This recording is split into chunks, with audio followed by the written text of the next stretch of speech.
चलिए, तो I think फिर अपन लोग, टाइम तो निकल गया है, तो 10 मिनट्स अपन लोगों ने वेट कर लिया है, तो आई थिंक अपन लोग स्टार्ट करें। यस सर, स्टार्ट कर लीजिए। Yes sir. तो बाकी जो स्टूडेंट आएंगे उनको मतलब सर वो लोग तो यस सर आ पिछली गए। क्लास में मतलब लास्ट क्लास में कितना स्टूडेंट मतलब प्रेजेंट था?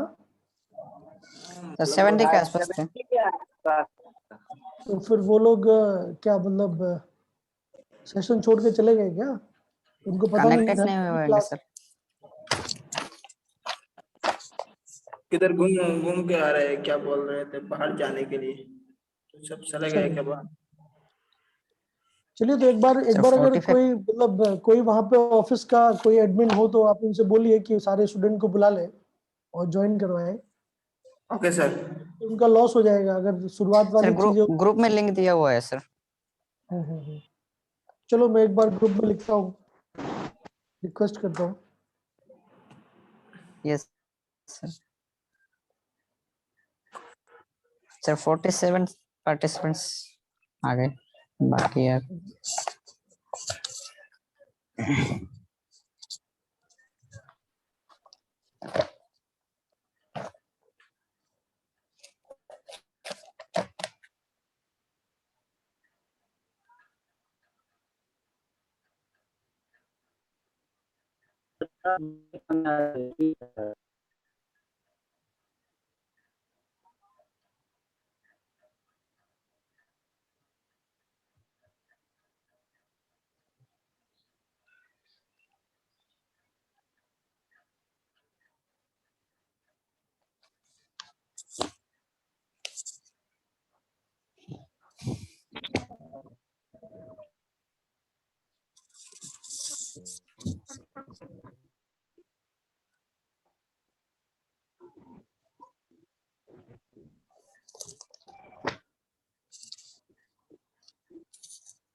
ओके, सो मैंने ग्रुप में मैसेज डाल दिया है, होपफुली सभी लोग ज्वाइन कर लेंगे। इन द मीन टाइम अपन लोग स्टार्ट करते हैं आज का डिस्कशन। तो ऑफ कोर्स ये आपकी जो मतलब क्लास है, इंट्रोडक्टरी क्लास है, एंड जो टॉपिक है वो है chemistry.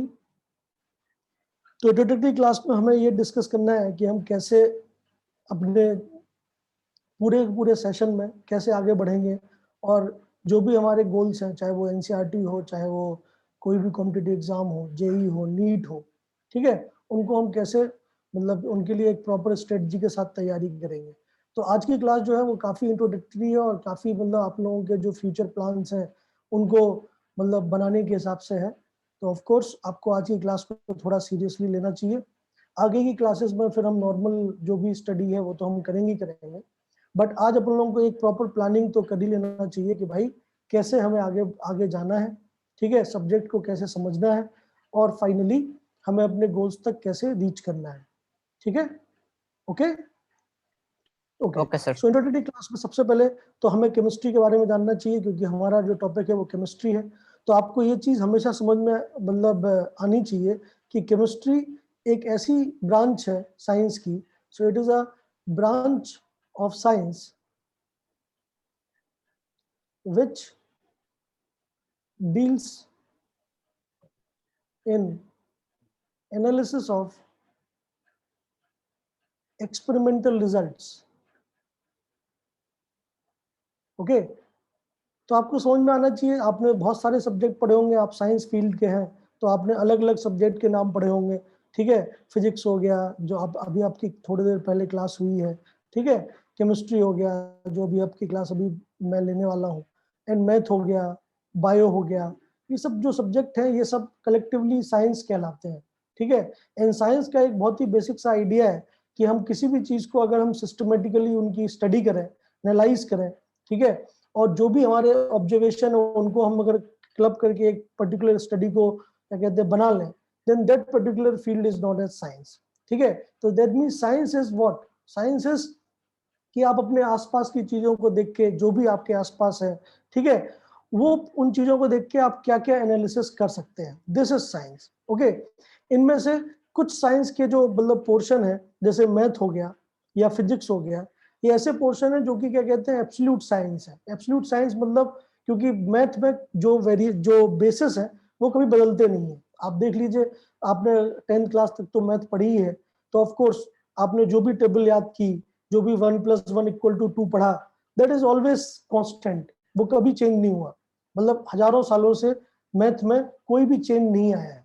Are you getting the point? So math is like absolute science which never change with experimentation. ठीक है, जितने भी एक्सपेरिमेंट होते हैं, जितने भी एक्सपेरिमेंट हम करते हैं in the day to day life, ठीक है, वो सब किसी ना किसी फॉर्म में हमें लिखना पड़ेगा, और जिस फॉर्म में हम उन्हें लिखते हैं दैट इज मैथमेटिक्स। ठीक है, and it never change. Suppose that जैसे अभी आप लोग क्लास कर रहे हैं, ठीक है, तो क्लास करने का को अगर मैं एक प्रॉब्लम की तरह देखूं, तो क्लास में सबसे पहला सवाल क्या आएगा कि कितने लोगों की क्लास करनी है। ओके, क्वांटिटीज आएंगी, कितने लोगों की क्लास करनी है, कब से कब तक क्लास करनी है, ये सारी चीजें जो है जिनमें क्वांटिटी आती है, जिनमें ये आता है कि भाई कैसे हमें क्या कहते हैं एक पर्टिकुलर सिस्टम को इमेजिन करना है। Okay, that is dealt in completely in maths. Okay, so math is absolute science which never change. Of course इसके जो फंडामेंटल बेस हैं, जैसे डिफरेंशिएशन की बात करें, इंटीग्रेशन की बात करें, तो डिफरेंशिएशन 500 साल से कांस्टेंट है। न्यूटन ने ही डिफरेंशिएशन दिया था, और आज तक डिफरेंशिएशन dy/dx जो है वो कोई नहीं बदला है 500 सालों के अंदर। Okay, so nothing has been changed in math. Physics की बात करें तो फिजिक्स क्यों चाहिए आपको एज एन एस्पिरेंट? तो ऑफ कोर्स फिजिक्स आपको बताता है कि जो भी आप सोच रहे हैं सिस्टम, ठीक है, उस सिस्टम की स्टेबिलिटी, उस सिस्टम के बारे में जो भी आप एनालिसिस करना चाहते हैं, वो आप कैसे आइडेंटिफाई कर सकते हैं। जैसे सपोज दैट मैंने सोच लिया कि एक क्लास होनी है, उसमें 50 लोग बैठने हैं, तो 50 पीपल के हिसाब से मुझे इस डायमेंशन का एक रूम चाहिए। ओके, तो ये हो गया मैथमेटिक्स। बट उस रूम की स्टेबिलिटी होगी या नहीं, वो रूम फर्स्ट फ्लोर पे होगा तब स्टेबल होगा, या ग्राउंड फ्लोर पे होगा तब स्टेबल होगा। तो स्टेबिलिटी क्राइटेरिया हमेशा फिजिक्स में बताए जाते हैं। एंड फिजिक्स में आपने देखा ही होगा, जितने भी फिजिक्स के टॉपिक्स हैं, आपने 10th क्लास तक भी देखा हो, या 11th क्लास में जब आपको सर पढ़ाएंगे, तो हमेशा मैथमेटिकल इक्वेशंस लिखेंगे। जैसे न्यूटन लॉ, तो आपको F = ma सिखाया जाएगा। दैट मीन्स फिजिक्स इज मतलब purely based on mathematics. Are you getting the point? ठीक है, 95% physics portion is purely based on mathematics. That means physics और मैथ एक ही तरीके से आगे बढ़ते हैं, और एक ही तरीके मतलब एक ही बेस के साथ आगे चलते हैं, दे नेवर चेंज। ठीक है, कुछ चीजें हैं जो फिजिक्स में चेंज हो रही हैं समय के साथ, जिसको आप एक अलग पोर्शन में पढ़ते हो, जिसका नाम है मॉडर्न फिजिक्स, है कि नहीं? तो मॉडर्न फिजिक्स क्या है, समय के साथ बदलती है। आज से 100 साल पहले कोई इलेक्ट्रॉन के बारे में ढंग से नहीं जानता था, ठीक है, तो फिर एक्सरेज वगैरह तो पॉसिबल ही नहीं है। ओके, तो ये सब चीजें समय के साथ बढ़ रही है फिजिक्स में, तो बहुत ही छोटा सा पोर्शन है। रही बात केमिस्ट्री एंड बायोलॉजी की, तो केमिस्ट्री और बायोलॉजी के बेसिस एकदम अलग है। क्यों? क्योंकि आज से आप जैसे बायोलॉजी का एग्जांपल दूं मैं आपको, तो आज से 400 साल पहले मीडिएवल टाइम्स में लोग एक छोटी सी बीमारी से मर जाते थे, पूरा गांव खत्म हो जाता था, है कि नहीं? मलेरिया हो गया, पूरा गांव खत्म हो गया। बट आज ड्यू टू एक्सपेरिमेंटेशन हमारे पास ऐसी दवाई, ऐसी मतलब ड्रग्स हैं जो हम तुरंत सप्लाई कर देते हैं, मलेरिया से कुछ नहीं होता है। लेकिन आज नई नई बीमारियां आ रही हैं। ऑफ कोर्स उन सब चीजों की वजह से जैसे जैसे नए नए एक्सपेरिमेंट हो रहे हैं, नए नए रिजल्ट मिल रहे हैं, हमारी जो थ्योरी पोर्शन है बायोलॉजी का वो बढ़ता जा रहा है। Are you getting the point? जो ऐसी चीजें थी जैसे आज से 100 साल पहले सेल के अंदर उतने आज जितने सेल ऑर्गेनल्स हैं, जैसे एंडोप्लाज्मिक रेटिकुलम है, वैक्यूल्स है, माइटोकॉन्ड्रिया है, ये सब चीजें हैं। ये सब चीजें आज से 100 साल पहले के लोग नहीं जानते थे, ठीक है। बट जैसे जैसे टेक्नोलॉजिकल एडवांसमेंट हुआ, हमें नई नई चीजें पता चली, और जैसे जैसे नई नई चीजें हमारे सामने आती गई, हम उनको अपनी टेक्स्ट बुक में इनकॉर्पोरेट करते गए, तो वॉल्यूम जो है वो बढ़ता जा रहा है। Are you getting the point? और इसका मतलब ये भी नहीं है कि बायोलॉजी आज जितना है उतना ही रहेगा। आप देखिए रिसेंट टाइम्स में एक नया टॉपिक जुड़ा है, जेनेटिक्स, है कि नहीं? आप देखते हैं ह्यूमन जीनोम प्रोजेक्ट के बारे में आपने सुना होगा, बायोटेक्नोलॉजी, ये सब जो चीजें हैं ये सब कंटिन्यूअसली डेवलपिंग फेज में है। और बायो कंटिन्यूसली डेवलप हो रही है. In the same sense chemistry is also developing. Chemistry is not like कि आप मैथमेटिक्स की तरह पढ़ लें कि 2 + 2 = 4 और वो एक लंबे समय के लिए फिक्स हो जाएगा. Are you getting the point? Chemistry में क्या है भाई साहब, जैसे मैं आपको एक बहुत सिंपल सा एग्जांपल देता हूं. क्लास 9th में आपके लिए सबसे इंपॉर्टेंट टॉपिक क्या था? Dalton atomic theory. आपने पढ़ा कि भैया एटम जो है वो सबसे स्मॉलेस्ट पार्टिकल होता है, ठीक है, जो अनडिविजिबल होता है, जिसको हम नहीं तोड़ सकते. ये 9th क्लास का सबसे इंपॉर्टेंट टॉपिक था या नहीं? बोलिए, है कि नहीं? मेरी बात से आप लोग सहमत हैं? ओके, तो ये सब था. लेकिन जैसे ही आप क्लास 10th में आए, क्या आपको बोला गया कि नहीं भाई एटम टूट जाता है, अब इलेक्ट्रॉन, प्रोटॉन और न्यूट्रॉन भी होते हैं, ठीक है, और वो एक सर्कुलर फैशन में मतलब ऑर्बिट्स के अंदर मोशन करते हैं, फर्स्ट ऑर्बिट, सेकंड ऑर्बिट, ये सब चीजें आपने पढ़ी. जब आप 11th में आएंगे, जो टॉपिक हम लोग आज अभी स्टार्ट करेंगे in the due course of time, structure of atom, उसमें आप और भी नई चीजें पढ़ेंगे. आप ये पढ़ेंगे कि नहीं भाई जो इलेक्ट्रॉन है वो पार्टिकल भी नहीं है, वो वेव भी है. तो चीजें जो है वो समय के साथ बदल रही हैं. अब आप बोलोगे सर ऐसा कैसे हम समझ लें? क्या डाल्टन एटॉमिक थ्योरी सही थी? क्या हम जो नई चीज पढ़ रहे हैं वो सही है? तो भाई केमिस्ट्री की स्टडी आप मैथ की तरह, फिजिक्स की तरह नहीं कर सकते हैं. सबसे पहला पॉइंट जो आज आपको अपने डायरी में नोट कर लेना चाहिए, ठीक है? केमिस्ट्री में कोई भी चीज सही या गलत नहीं होता है. केमिस्ट्री में होता है टाइमिंग की बात. जैसे आज से 200 साल पहले तक डाल्टन एटॉमिक थ्योरी के सारे पोस्टुलेट सही थे. क्यों? क्योंकि उस टाइम तक के जितने एक्सपेरिमेंट थे वो सबको डाल्टन एटॉमिक थ्योरी एक्सप्लेन कर पा रहा था. Are you getting the point? ठीक है, तो उस टाइम के हिसाब से वो बिल्कुल सही थ्योरी है. इसलिए क्योंकि शुरुआत हुई वहां से केमिस्ट्री की, तो इसलिए वो आपको 9th क्लास में पढ़ाया जाता है. बट आज के टाइम के हिसाब से, क्योंकि आज हम क्या कहते हैं, बहुत सारी चीजें एक्सपेरिमेंट के दौरान जानते हैं कि एटम टूट जाता है. आज से अराउंड 120 ईयर्स एगो रदरफोर्ड ने एक्सपेरिमेंट करके इलेक्ट्रॉन को एनोड, कैथोड रेज, थॉमसन ने अलग कर लिया. इलेक्ट्रॉन की डिस्कवरी हो गई, प्रोटॉन की डिस्कवरी हो गई. तो ऑफ कोर्स आज हमें जो एक्सपेरिमेंटल रिजल्ट पता है उनके बेसिस पे डाल्टन एटॉमिक थ्योरी सही नहीं है. ओके, लेकिन इसका मतलब ये नहीं है कि डाल्टन एटॉमिक थ्योरी कभी भी सही नहीं थी. Are you getting the point? Okay, तो केमिस्ट्री को आपको हमेशा क्रोनोलॉजिकल ऑर्डर में ही पढ़ना चाहिए. जब भी आप कोई टॉपिक पढ़े तो एज अ साइंस स्टूडेंट आपके अंदर क्या होना चाहिए? क्यूरियोसिटी. अगर आप साइंस के स्टूडेंट हैं तो आपको पता होना चाहिए कि वो आप टॉपिक क्यों पढ़ रहे हैं. केवल ये बोल देने से कि वो हमारे सिलेबस में है, केवल ये बोल देने से कि नहीं वो एग्जाम में आएगा, हमें नंबर मिलेगा, अगर यही आप सोच रहे हैं तो ऑफ कोर्स ये एक सही स्ट्रेटजी नहीं है. एक आइडियल स्टूडेंट बनने की तरफ आप नहीं जा रहे हैं. Are you getting the point? आपका काम ये है कि एज अ साइंस स्टूडेंट आप उतने ही क्यूरियस रहें, उतनी ही चीजों को आप डिटेल में जानने की कोशिश करें कि भाई ये चीज जो है वो क्यों हुई, वो कहां से स्टार्ट हुई, ठीक है? तब जाके आप केमिस्ट्री के एसेंस को समझ पाएंगे. अदरवाइज तो भाई बड़ी दिक्कत है, ठीक है? अदरवाइज तो लोग क्या करते हैं, केमिस्ट्री पढ़ने की कोशिश करते हैं, लोगों से पूछते हैं, अपने टीचर लोगों से, टीचर लोग उन्हें कोई बुक बता देता है. तो होता क्या है, बुक के शुरुआत के पेजेस में तो हिस्ट्री लिखा रहता है, तो उसे शुरुआत के जब वो 5-10 पेज कोई भी स्टूडेंट पढ़ता है तो उसे बहुत अच्छा लगता है, ठीक है, उसे लगता है चलो कोई नई चीज है, अच्छा लग रहा है, पढ़ लेते हैं. लेकिन जब वो अगले 50th पेज से मतलब 50 पेज पे पहुंचता है या 100 पेज पे पहुंचता है तो भैया पता चलता है कि शुरुआत के 5 पेज में जो लिखा था वो तो गलत हो गया, वो तो अब उसका कोई यूज नहीं रहा. तो ये एक डिलेमा है जो कि सारे स्टूडेंट फेस करते हैं केमिस्ट्री के. मैं अराउंड 20,000 स्टूडेंट्स को ट्रेन कर चुका हूं और उनमें से अराउंड 15,000 स्टूडेंट की ये परेशानी रही है, ठीक है, कि सर कैसे पढ़ें, समझ में ही नहीं आता. हम कुछ बेसिस पॉइंट बनाते हैं आज और वो 1 महीने बाद नए बेसिस पॉइंट में कन्वर्ट हो जाता है. So how to study, how to make a strategy to get to reach up to the expert level in chemistry. तो सबसे पहला जो मेरा आपको सजेशन है एज योर मेंटर कि भाई आप सबसे पहले केमिस्ट्री को बाकी सब्जेक्ट की तरह मत पढ़ें. केमिस्ट्री को अगर आपको रिलेट करना ही है तो आप बायोलॉजी के साथ रिलेट करें, क्योंकि बायोलॉजी में ऐसा है. Are you getting the point? So biology and chemistry go along, ठीक है. और ऐसा देखा भी गया है कि जितने लोग नीट के हैं, ठीक है, जितने लोग बायो में इंटरेस्ट रखते हैं उन्हें केमिस्ट्री बाय डिफॉल्ट अच्छा लगता है, ठीक है. मैथमेटिकल पोर्शन छोड़ दो फिजिकल केमिस्ट्री का, लेकिन बाकी पोर्शन वो रिलेट करते हैं, क्योंकि बायोलॉजी में भी चैप्टर का ग्रोथ जो है वो इसी तरीके से होता है. शुरुआत में क्या हुआ, फिर कैसे कैसे चीजें बढ़ती गई, वैसे ही सेम केमिस्ट्री में होता है. तो सबसे इंपॉर्टेंट चीज जो पहला नोट है आपके लिए वो क्या है कि आपको हमेशा क्रोनोलॉजिकल ऑर्डर में ही चीजों को पढ़ना चाहिए। ठीक है, ठीक है, ठीक है सर। तो ये सबसे पहला मेरा आपको गुरु मंत्र है, आप ये बोल सकते हैं। ठीक है, सक्सेस के लिए। अपार्ट फ्रॉम दैट अगर हम आगे की बात करें, हाँ बोलो, किसी को कोई डाउट है? चलिए तो आगे बढ़ते हैं। ओके, अपार्ट फ्रॉम दैट अगर मैं केमिस्ट्री को अब, क्योंकि बाकी सब्जेक्ट से मैंने आपको रिलेशन बता दिया, ठीक है, क्योंकि जितने ज्यादा रिलेशन आप बाकी सब्जेक्ट के साथ बनाओगे, ऑफ कोर्स आप सभी लोग नीट की तैयारी करने के लिए आए हैं, तो आप सबको बायो में तो इंटरेस्ट होगा ही।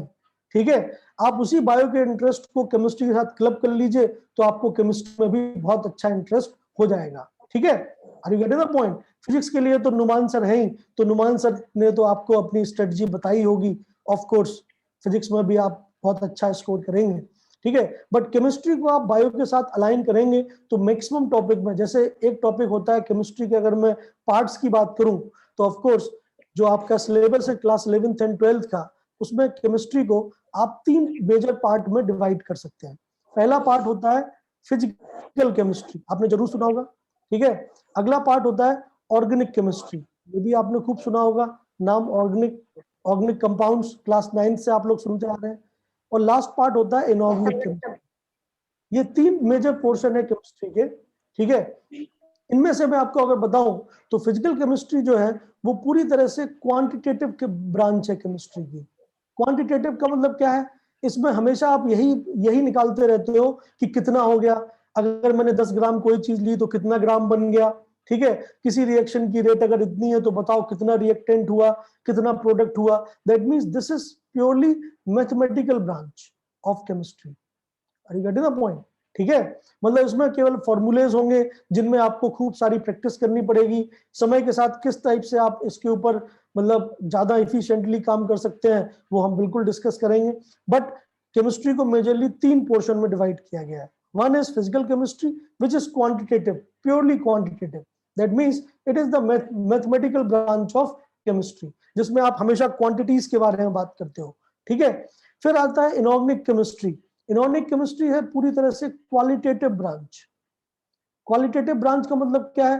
क्वालिटेटिव का ब्रांच मतलब ये, जैसे कोई भी कंपाउंड है, अब वो लाल है कि पीला है, उसका कलर क्या होता है, गर्म कर देने पे क्या होता है, एयर के साथ, एयर में रख देने पे क्या हो सकता है, पानी के साथ रिएक्शन में क्या हो सकता है। जैसे ये फिजिकल प्रॉपर्टीज के बारे में बात करता है मेनली। ठीक है, क्वालिटेटिव स्टडी है। ठीक है, कि कोई कंपाउंड की क्या प्रॉपर्टीज है, वो प्रॉपर्टीज मतलब हीट के साथ या किसी भी इन्वायरमेंटल फैक्टर के साथ कैसे बदल जाती हैं, ये है क्वालिटेटिव ब्रांच। ठीक है, इसमें आपको मैक्सिमम से मैक्सिमम चीजें याद रखनी पड़ेंगी, तो इसके लिए भी आपको अलग से स्ट्रेटजीज बनानी पड़ेंगी, जो आपने बायो में भी बनाई होंगी चीजों को याद रखने की, वो आपको यहाँ पे भी बनानी पड़ेंगी। ठीक है, कि आप मैक्सिमम चीजों को याद रख पाए। Okay, are you getting the point? And organic chemistry जो है वो सबसे नया एडिशन है। ऑर्गेनिक केमिस्ट्री को हम बोल सकते हैं कि that is a intermix of both, क्योंकि इसमें दोनों टाइप के सवाल पॉसिबल है। लेकिन कलेक्टिवली अगर हम बात करें तो ये एक ही एलिमेंट की केमिस्ट्री है, वो क्या है? कार्बन की chemistry. Are you getting the point? तो आपने जरूर पढ़ा होगा क्लास 9 10th में कि ऑर्गेनिक कंपाउंड्स क्या होते हैं, कार्बन के कंपाउंड्स होते हैं। एक चैप्टर ही है कार्बोनेट्स कंपाउंड, है कि नहीं? समझ में आई बात? तो वो पूरा ऑर्गेनिक केमिस्ट्री का पोर्शन है। ठीक है, अब आप सोचिए कि केमिस्ट्री अगर आपको पढ़ना है तो ऑफ कोर्स इन 3 पोर्शन पे आपको मास्टरी हासिल करनी है। नो डाउट कई लोगों को ऑर्गेनिक केमिस्ट्री पसंद होगी, कई लोगों को इनऑर्गेनिक केमिस्ट्री पसंद होगी, कई लोगों को फिजिकल केमिस्ट्री पसंद होगी, बट इट डिपेंड्स, अपनी अपनी चॉइस है। बट कलेक्टिवली अगर हम बात करें तो इनमें से जिन लोगों को क्या कहते हैं, जो लोग क्या कहते हैं मैथ में थोड़ा बहुत इजी फील करते हैं, उन लोगों को बाय डिफॉल्ट फिजिकल केमिस्ट्री में अच्छा स्कोर हो जाता है, क्योंकि वहां पे सारे मैथमेटिकल कैलकुलेशंस होते हैं। ठीक है, बड़ी बड़ी कैलकुलेशन जो आप सॉल्व करेंगे और उसके बाद आप आंसर तक पहुंचेंगे, मतलब थोड़ा लंबा काम है। इनऑर्गेनिक केमिस्ट्री बहुत ही शॉर्ट टर्म में बहुत बड़ा गेम है। दैट मीन्स अगर आपको बहुत सारी चीजें याद है तो फिर जो भी सवाल आएगा उसको आप विद इन सेकेंड्स सॉल्व कर सकते हैं। Are you getting the point? तो मिनिमम टाइम में मैक्सिमम रिजल्ट एग्जाम के अंदर इनऑर्गेनिक केमिस्ट्री देता है। और ऑर्गेनिक केमिस्ट्री के फंडामेंटल बेसिस हैं, अगर वो बेसिस आपके बहुत ज्यादा क्लियर हो जाते हैं, जो कि मैं पूरी कोशिश करूंगा कि आप लोगों के हो जाएंगे, तो ऑफ कोर्स ऑर्गेनिक केमिस्ट्री में आप बहुत अच्छा स्कोर कर सकते हैं। So this is the basic idea of our subject कि physical chemistry, organic chemistry, inorganic chemistry, ये तीनों आपको पढ़ने हैं। ठीक है, क्लास 11th में शुरुआत से लेके, अगर हम शुरुआत के चैप्टर्स की बात करें तो चैप्टर 1, चैप्टर 5, उसके बाद के up to chapter 8 physical chemistry का पोर्शन है। ठीक है, 9 से लेके 11 तक आई थिंक इनऑर्गेनिक केमिस्ट्री का पोर्शन है। जो 2, 3, 4 चैप्टर है वो जनरल केमिस्ट्री है। एक और मैं एक सब ब्रांच बोल सकता हूँ, जनरल केमिस्ट्री। जनरल केमिस्ट्री का मतलब क्या है? जो आप क्लास 9, 10th में पढ़े हैं। ठीक है, मतलब without this is the what, this is the base of chemistry. ठीक है, मतलब आपको कोई भी केमिस्ट्री पढ़नी है, चाहे वो फिजिकल केमिस्ट्री हो, चाहे वो ऑर्गेनिक केमिस्ट्री हो, चाहे वो इनऑर्गेनिक केमिस्ट्री हो, आपको एक जनरल आइडिया तो होना पड़ेगा, है कि नहीं? अगर आप एटम को ही नहीं पहचानेंगे, अगर आप एटम ही नहीं जानेंगे, तो फिर आप कंपाउंड कैसे बनाएंगे? ठीक है, अगर आप कंपाउंड ही नहीं बनाएंगे तो आपको पता ही नहीं चलेगा कि वो ऑर्गेनिक कंपाउंड है कि इनऑर्गेनिक कंपाउंड है। अगर आपका कंपाउंड ही नहीं बना तो फिर आप उसकी फिजिकल एनालिसिस कैसे करेंगे? पॉसिबल ही नहीं है। Are you getting the point? तो सबसे पहले हमें फाउंडेशन बनाना है। दैट मीन्स, क्योंकि आप देख पा रहे हैं, जब जो आपको बुक्स मिली है, जो आपको मटेरियल मिला है, वो क्लास 10th की टोटल साइंस की बुक से भी बहुत मोटा है। देख पा रहे हैं आप लोग? आपने देखा होगा। ठीक है, तो ये जो ड्रास्टिक चेंज है, क्योंकि 10th क्लास में पूरी साइंस एक छोटी सी बुक में मतलब कंप्लीट हो जाता है, लेकिन 11th क्लास में आते ही वही एक छोटी सी बुक बहुत बड़ी एक क्या कहते हैं मोटी मोटी किताबों में कन्वर्ट हो जाता है। What is the reason? Reason यही है कि हमें एक ब्रिज बनाना पड़ेगा क्लास 9, 10th से 11th का। Are you getting the point? Otherwise आप लोग हमेशा अनईजी फील करेंगे, आपको पता ही नहीं चलेगा कि वास्तव में चल क्या रहा है। हो ये रहा है कि क्लास 9, 10th में आपने जो एक छोटा छोटा चैप्टर पढ़ा है, एक छोटा छोटा पैराग्राफ पढ़ा है, जैसे आपने 9, 10th में पढ़ा एसिड एंड बेस, पढ़ा है नहीं पढ़ा? सबने पढ़ा होगा एसिड एंड बेस क्या होते हैं। ठीक है, जब आप 11th 12th में केमिस्ट्री में आएंगे तो भैया फिजिकल केमिस्ट्री में एसिड एंड बेस के लिए अलग एक चैप्टर है, आयनिक इक्विलिब्रियम। ठीक है, केमिस्ट्री में एसिड बेस निकालने के लिए अलग एक चैप्टर है, that is general organic chemistry. ठीक है, इनऑर्गेनिक केमिस्ट्री में एसिड एंड बेस की स्ट्रेंथ निकालने के अलग एक टॉपिक है, chemical bonding. Are you getting the point? तो आप समझ सकते हैं कि जो एक छोटा सा पैराग्राफ होता है क्लास 9, 10th की बुक का, वो आगे चल के 3 बड़े चैप्टर्स में कन्वर्ट हो जाता है। अगर आप इसी चीज को रिलेट कर पाए क्लास 9, 10th। मोहम्मद अबीदुर रहमान, आपके वहां से आवाज आ रही है? आप प्लीज म्यूट कर लें। ठीक है, सो बहुत क्लियरली आप समझ सकते हैं मैं जो बोल रहा हूं कि आप जिस तरीके से रिलेशन बनाएंगे अपने प्रीवियस एक्सपीरियंस का, क्योंकि देखो आप 10th पास किए हो, मतलब 10th तक का जो भी आपका एक्सपीरियंस रहा है, अगर आप उसको 11th में अप्लाई कर पाए तो आपके लिए बेस्ट है। लेकिन अगर आपके लिए वो 10th तक का एक्सपीरियंस कोई बोले कि नहीं वो जरूरत ही नहीं है, आप 11th में नई चीजें पढ़ेंगे, तो फिर आपने 10th तक तो जो पढ़ा उस एक्सपीरियंस का कोई वेटेज ही नहीं रहा। Are you getting the point? तो हमेशा आपको 10th से कैसे 11th में आना है, इसी फैशन में मैंने अपना पूरा कोर्स डिजाइन किया है। Are you getting the point? तो सबसे पहले हम लोग बात करेंगे जनरल केमिस्ट्री के टॉपिक्स की। ठीक है, ताकि आपका एक बेस बन जाए, एक स्ट्रॉन्ग बेस बन जाए। ठीक है, आपको बेसिक चीजें पता हो जो कि हर एक ब्रांच में लगती हैं। फिर हम बात करेंगे जो आपके 11th क्लास के चैप्टर्स हैं। ठीक है, जैसे मोल कंसेप्ट, केमिकल बॉन्डिंग, मतलब केमिकल इक्विलिब्रियम, ये सब चीजें जो है लाइन से हम लोग स्टार्ट कर सकते हैं। But before starting anything we need to start general chemistry. अब जनरल केमिस्ट्री में कौन कौन से टॉपिक आते हैं? तो जनरल केमिस्ट्री में टॉपिक आते हैं क्लास 11th के 3 chapter. Chapter 2 structure of atom, chapter 3 periodic properties and chapter 4 chemical bonding. ठीक है, तो ये 3 चैप्टर पहले हमें खत्म करने चाहिए। ठीक है, अदरवाइज लोगों ने बोला, जैसे बहुत सारे लोग सजेस्ट करते हैं कि 11th क्लास का पहला चैप्टर तो मोल कंसेप्ट है, तो हम मोल कंसेप्ट से ही स्टार्ट कर देते हैं। बट आपको समझ में आना पड़ेगा कि 11th क्लास में अगर आप मोल कंसेप्ट से स्टार्ट करेंगे तो आपको वो आइडियाज नहीं मिल पाएंगे जो आइडियाज आपको जनरल केमिस्ट्री पढ़ने के बाद मिलेंगे। Are you getting the point? Okay, तो एज एन एक्सपर्ट मेरा जो मतलब तरीका होता है वो यही होता है कि मैक्सिमम लोग अपने सब्जेक्ट में इजी फील करें। तो एज एन एक्सपर्ट मैंने जो पर्टिकुलर करिकुलम डिवाइड किया है और जो बनाया है, उसके हिसाब से सबसे पहले अपन लोग खत्म करेंगे एटॉमिक स्ट्रक्चर, ताकि क्लास 9, 10 से आपको रिलेशन भी मिले। ठीक है, जो नई चीजें इनकॉर्पोरेट होंगी वो समय के साथ होती रहेंगी। But we will start from atomic structure, that mean structure of atom chapter 2। ठीक है, class 11 NCERT. Okay, then we will move forward to chapter 3, that is periodic properties or classification of element. Then chapter 4, chemical bonding, the basic idea कि क्यों bond बनते हैं, क्या reason है, कितने type के बॉन्ड बनते हैं, उनसे कितने टाइप के कंपाउंड बनते हैं, ये सब बातें जब इतना आप समझ जाएंगे, then we will move back to chapter 1, that is mole concept.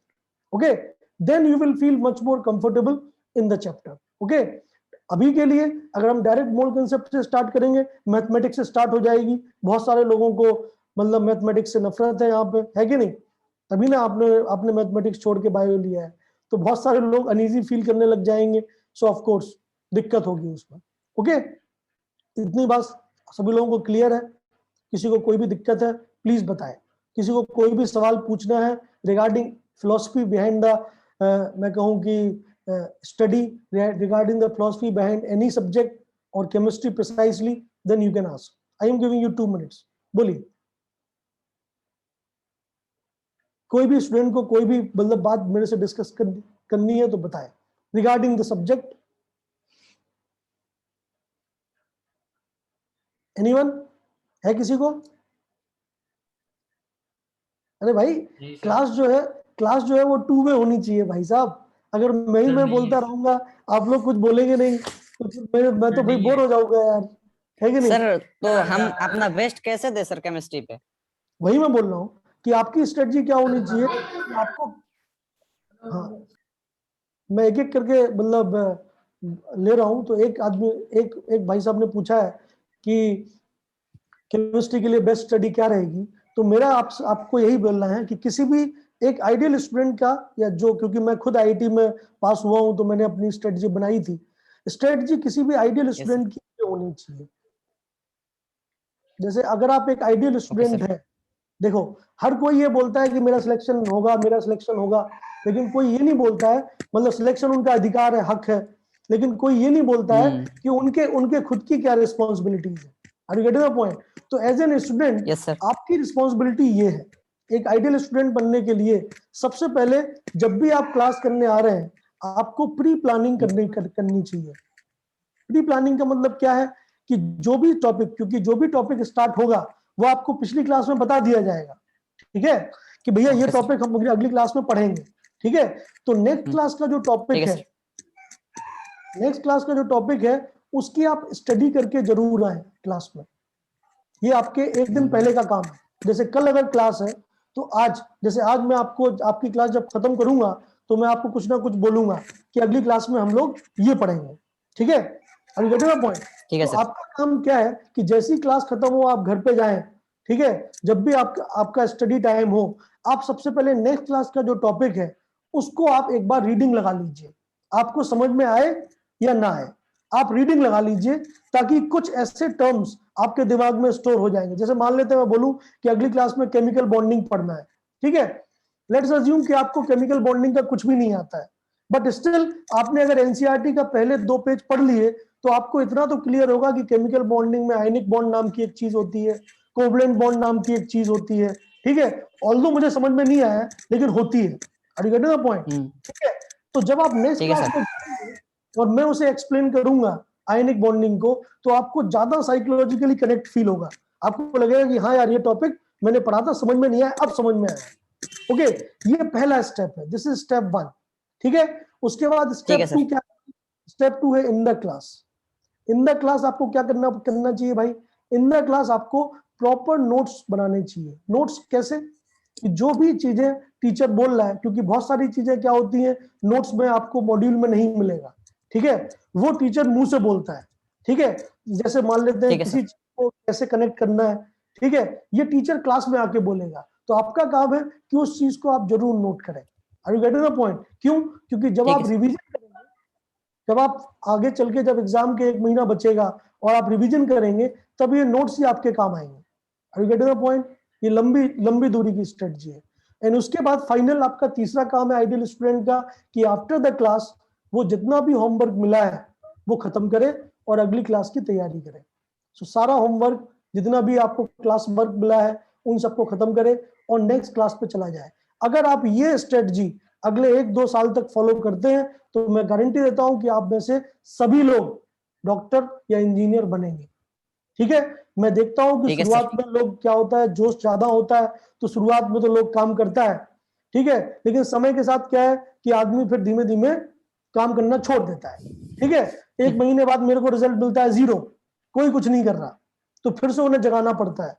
तो मैं आपसे यही रिक्वेस्ट करूंगा कि आप सब लोग नए हैं, आपसे मैं पहली बार मिल रहा हूं, तो मेरी इतनी रिक्वेस्ट को आप जरूर माने कि जो भी मैं आपको बोलूं ये आप इस फैशन में, इस फ्लो चार्ट में आप उसको यूज करें। Are you getting the point sir? ठीक है, और अपार्ट sir. फ्रॉम दैट एक कॉपी नोट्स का बनाएं और दूसरा कॉपी आपके पास एक्सरसाइज का हमेशा होना चाहिए।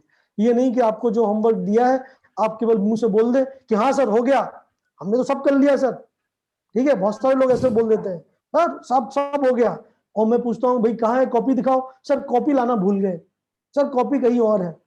ये अगर आप करोगे तो आप अपने आप के साथ जोक कर रहे हो। Are you getting the point? अगर आपने कोई भी चीज, देखिए अब आप कोई बच्चे रहे नहीं, आप 10th पास हो चुके हैं, आप अडल्ट होने वाले हैं, आपके डिसीजन आपके खुद के होने चाहिए। अगर आप नीट की तैयारी करने आए हैं तो आपको अपना फुल एफर्ट देना चाहिए, ठीक है।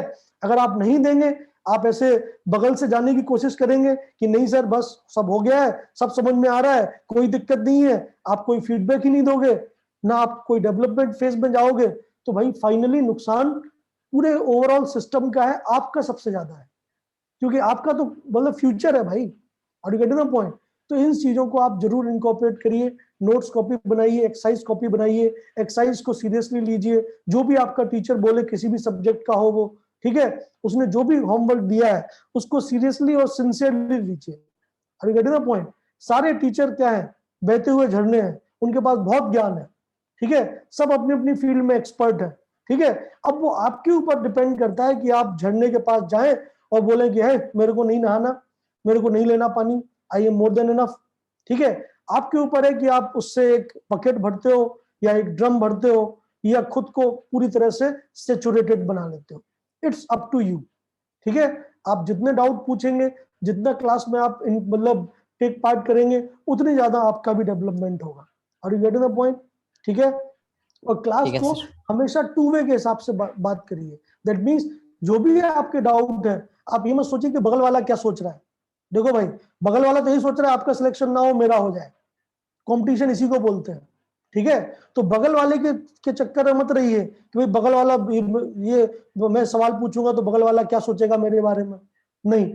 मेरा सवाल बहुत ही सिली है, टीचर क्या सोचेगा मेरे बारे में, नहीं भाई। हमारे लिए आप सभी लोग जीरो पे हो। जो भी आपके डाउट्स हैं आप प्रॉपर्ली उन्हें पुट करिए, आपको उनके रिगार्डिंग जो भी सजेशन है, जो भी सॉल्यूशन है, वो बिल्कुल दिया जाएगा, ठीक है। समझ में आई बात? ओके, सो ये तो मेरा ओके काम ही सर। है। चलिए, तो इतना सबको क्लियर हो गया। तो ये 3 पॉइंट जो मैंने आपको बोले, पहला पॉइंट जो था कि किस तरीके से आपको पढ़ाई करनी है, दूसरा पॉइंट ये है, तीसरा पॉइंट मैं आपको बता देता हूं कि आपकी स्ट्रेटजी मतलब जो हमारी स्ट्रेटजी रहेगी वो कैसी रहेगी इन द सब्जेक्ट। तो आप समझ लीजिए, लोग हमेशा ये चिल्लाते हैं कि भाई हम ट्यूशन कर रहे हैं, हम एनसीईआरटी की पढ़ाई कर रहे हैं, ठीक है, हम कोचिंग अलग जगह करेंगे। कोचिंग आपने जरूर सुना होगा, कोचिंग वाले अलग ही हैं, उनका अलग ही है, वो अलग ही काम करवाते हैं। तो आपको समझ में आना चाहिए कि ये सब मिथ है, ऐसा कुछ नहीं होता है, ठीक है। एक स्टूडेंट जो है वो हमेशा 0 से स्टार्ट करता है, ठीक है। आप अभी 0 पे हैं, ठीक है। जो बोर्ड चाहती है कि आपको थ्योरेटिकल नॉलेज हो। थ्योरेटिकल नॉलेज मतलब एक्स, आप ऐसे मान लीजिए। सो दिस इज थ्योरी। आप देख लीजिए बोर्ड के जितने भी सवाल आते हैं वो सब क्या आते हैं, theory. Define this, define that, इसकी क्या डेफिनेशन है, उसकी क्या डेफिनेशन है। और you get the point? Numerical 1 या 2 ही आते हैं, बाकी पूरा थ्योरी आता है, ठीक है। तो हमारी स्ट्रेटजी जो है स्कूल इंटीग्रेटेड प्रोग्राम की, जिसमें आप सभी लोग हैं, हमारी स्ट्रेटजी ये नहीं है कि हम आपको बोर्ड का कोई अलग से पढ़ाएं और कोचिंग वाला कोई अलग से पढ़ाए। हमारा जो प्लान है वो सिंक्रोनस है। सिंक्रोनस इन द सेंस कि उसी क्लास के अंदर पहले आपको सारी थ्योरी पढ़ाई जाएगी, और गेटिंग द पॉइंट? तो आप एनसीईआरटी या जो भी बोर्ड एग्जाम है उसके काबिल बन जाएंगे, और उसके बाद उस थ्योरी पे बेस्ड जितने भी एग्जाम्पल्स हैं, जितने भी एप्लीकेशंस हैं, वो कराए जाएंगे। और आप समझ सकते हैं कि application is the main point for competitive exam, चाहे जेईई हो चाहे नीट हो। क्या जेईई और नीट में डेफिनेशन बेस्ड सवाल आते हैं? क्या जेईई और नीट में कभी ऐसा पूछा गया है कि what is Newton's third law? कभी नहीं पूछा गया है। Are you getting the point? JEE और नीट में हमेशा जो सवाल आते हैं वो बेस्ड तो उसी थ्योरी पे होते हैं, बट एप्लीकेशन होते हैं। एप्लीकेशन मतलब न्यूमेरिकल्स होते हैं। Are you getting the point? तो हमारा जो प्रोग्राम है एसआईपी का, जो मेन जो क्या कहते हैं, मैं कहूँ बेस है, जो फ्लो है, वो ये है कि भाई अलग अलग जगह नहीं जाना है आपको, कि आप बोर्ड के लिए अलग तैयारी करें, कोचिंग मतलब जेईई के लिए अलग तैयारी करें। ये दोनों तैयारी एक साथ क्लब हो जाएंगी। दैट मीन्स हम जब भी कोई टॉपिक स्टार्ट करेंगे, सबसे पहले हम उस टॉपिक की थ्योरी को इन डिटेल पढ़ेंगे। ठीक है, समझ में आई बात? तो पहले आप 0 से x पे जाएंगे। जब वो थ्योरी कंप्लीट हो जाएगी, then we will move to applications. Okay, तो एप्लीकेशंस पे जाएंगे तो ऑफ कोर्स फिर हमारा कंप्लीट एक पैकेज खत्म हो जाएगा, एक टॉपिक समाप्त हो जाएगा। Are you getting the point? तो इससे क्या है, आपका भी फायदा है, आपका समय बचेगा, आप फालतू की मतलब जो मिसकम्युनिकेशंस है कि अलग अलग करना होता है, ऐसा होता है, वैसा होता है, इन सबसे बच जाएंगे। तो आपको 100% ट्रस्ट होना चाहिए सिस्टम के ऊपर, फेथ रखना चाहिए, फेथ रखिए और कंटिन्यूसली 2 साल तक मेहनत करिए। ये बात पक्की है कि आपको एक्स वाई नहीं, इससे भी ऊपर कहीं ना कहीं आप यहाँ दिखाई देंगे और खुश होंगे, क्योंकि आपका जो डिसीजन था 2 साल पहले का, आज का, वो आपको 2 साल बाद रिजल्ट जरूर देगा। Are you getting the point all of you? बोलो। Yes sir. आवाज नहीं आ रही मेरे को? हाँ सर। यस और आवाज? Yes very good, sir. आ रहा है सर। Very good. चलो चलिए, तो सर अब टॉपिक, हाँ बोलो। सर वो जो एक लेजीनेस की बात आपने की सर, कि 1 महीने बाद लड़के थक जाते हाँ हैं कि उनको पढ़ने का हाँ। मन नहीं करता, हम्म, हम्म, हम्म, ये हम कैसे करें कि हम रेगुलर पढ़ते रहे? देखिए, लेजीनेस कब आती है? जब आपके जीवन में मोटिवेशन ना रहे, इंस्पिरेशन ना रहे। ठीक है, तो हमेशा आपके स्टडी टेबल के ठीक है सर। सामने एक गोल होना चाहिए। ठीक है, वो एकदम बीच में, जैसे लोग अपने स्टडी टेबल के सामने फॉर्मूले चिपकाते हैं ना, इंपॉर्टेंट फॉर्मूले, पीरियोडिक टेबल चिपका लिया, कुछ कुछ चिपका लिया। आपके बीच में कोई ना कोई एक ऐसी चीज होनी चाहिए जो आपके लिए इंस्पिरेशन है कि आपको डॉक्टर क्यों बनना है। ठीक है, वो आपकी आंखों के ठीक सामने है होना सर। चाहिए। ठीक है, आप वो इंस्पिरेशन ऐसे भी देख ठीक है सकते सर। हैं, आप वो इंस्पिरेशन हम लोगों के अंदर भी देख सकते हैं। ठीक है, कोई ना कोई एक आदमी आपको पकड़ना पड़ेगा। ठीक है, अभी गेटिंग द पॉइंट? ठीक है ये सर। मेरा ठीक है सर। इंस्पिरेशन है, मैं इसके जैसा बनना चाहता हूं। अगर आपके कोई इंस्पिरेशन नहीं है तो भैया अगले 1 हफ्ते में ही आपका जो जोश है वो ठंडा पड़ जाएगा और फिर सारे काम समाप्त हो जाएंगे। Are you getting the point all of you? ठीक है सर। और बोलो, और कुछ? फिरदौस में मारा है। हम्म, चलिए चलिए, तो अब टॉपिक की बात करते हैं। तो मैंने आपको बोला ही है कि टॉपिक जो है वो हमारा है general chemistry. And general chemistry का जो पहला टॉपिक है वो है स्ट्रक्चर ऑफ एटम।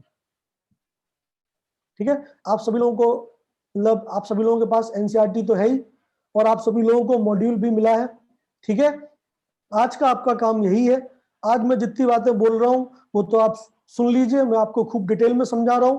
ठीक है, लेकिन आज आप जब घर पे जाएंगे तो सबसे पहले आपको एनसीईआरटी के चैप्टर 2 क्लास 11 चैप्टर 2, ठीक है, कि शुरुआत के 5-6 पेजेस पढ़ लेने हैं। ठीक है, और जो मॉड्यूल आपको मिला है उस मॉड्यूल के शुरुआत के 2-3 पेजेस आपको पढ़ लेने हैं। ठीक है, आज का ये आपका होमवर्क है, स्ट्रक्चर ऑफ एटम। मॉड्यूल अभी तक मिला नहीं नहीं, आप लोगों को एक वो दिया गया है ना मटेरियल। नहीं दिया सर। क्या बात कर रहे हैं, मैंने तो दिया है वहां पे आपको। Sir I did not here था, आई डिड नॉट हियर नहीं, सर बताया कि लॉकडाउन की वजह से थोड़ा वो हो गया। चलिए ठीक है, तो जिनके पास मटेरियल नहीं है वो मतलब टेंशन मत लीजिए, एनसीईआरटी तो होगा सबके पास। Yes sir. हाँ, यस सर। तो सर बुक्स एनसीईआरटी, अभी प्रोवाइडेड नहीं है सर, लॉकडाउन है सर जिले में, इसलिए हम नहीं जा पाए सर। एनसीईआरटी तो है ना भाई। अगर एनसीईआरटी नहीं है तो आप sir online book. Online download कर लीजिए चैप्टर 2। ठीक है, ओके सर।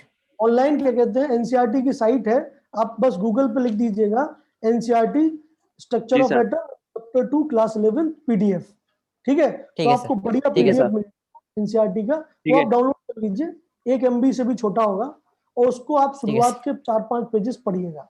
ये आज का आपका ठीक है। होमवर्क है। ठीक, ठीक है सर। चलिए चलिए स्ट्रक्चर ऑफ एटम की बात करते हैं। तो नाम आ गया एटम, तो एटम से तो आप पहले से ही जानकार हैं, आपको सब पता है एटम के बारे में, है कि नहीं? एटम तो आप सुनते ही आ रहे हैं इतने सालों से, है कि नहीं? 9th में 10th में हर जगह एटम एटम एटम सुनते हो आप, ठीक है। चलिए सबसे पहले मैं आपको बता देता हूँ कि चैप्टर में क्या क्या चीजें हैं जो हमें समय के साथ पढ़नी है, ताकि आपके पास एक समरी रहे, ये पता कि अगली चीज क्या होने वाली है।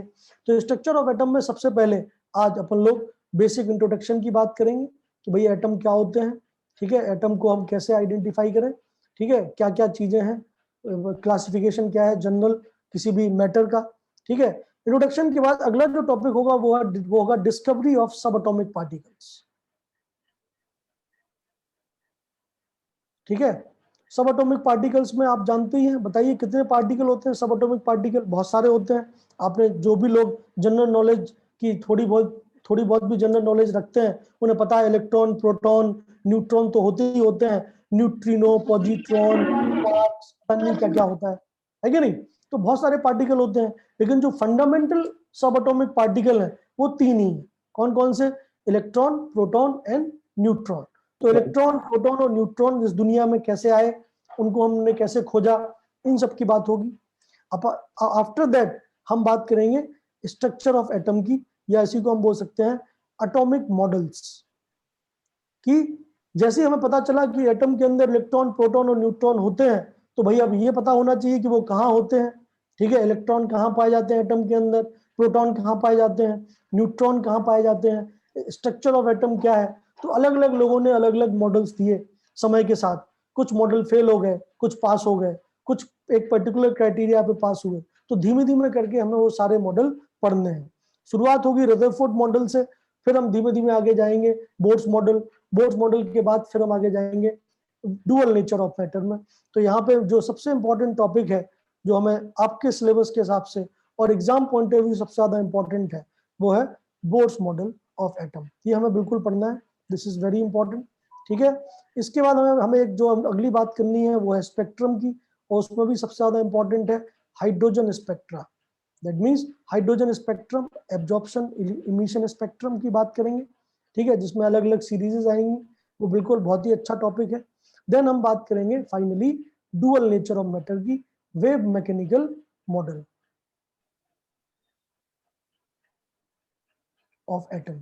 दैट मीन्स हम ये देखेंगे कि भाई जो इलेक्ट्रॉन है वो पार्टिकल के साथ साथ वेव भी होता है, तो फिर किस टाइप का एक मॉडल बन सकता है। जो आपने जरूर सुना होगा, ऑर्बिटल नाम की एक चीज आपने जरूर सुनी होगी कि ऑर्बिट तो होते ही हैं, ऑर्बिटल भी होते हैं, ठीक है, एसपीडीएफ, थोड़ा बहुत आइडिया होगा आपको। तो वो ऑर्बिटल्स कहाँ से आए, वो wave mechanical model of atom में आएगा। एंड फाइनली हम इलेक्ट्रॉनिक कॉन्फ़िगरेशंस लिखने की बात करेंगे, ठीक है, क्वांटम नंबर्स, इलेक्ट्रॉनिक कॉन्फ़िगरेशन।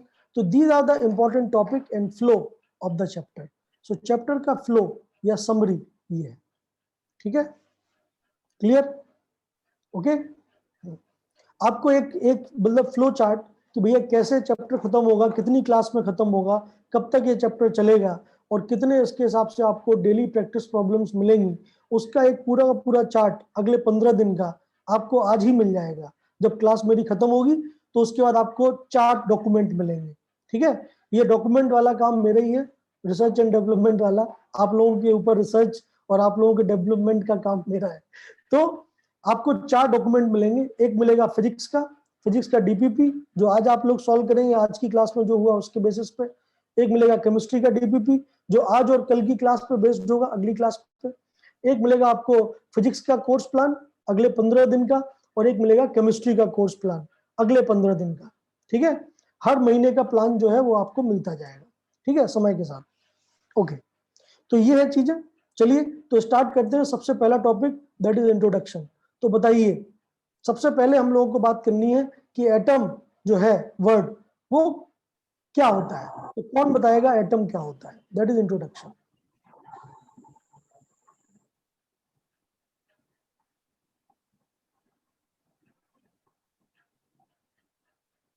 क्या होता है भाई एटम?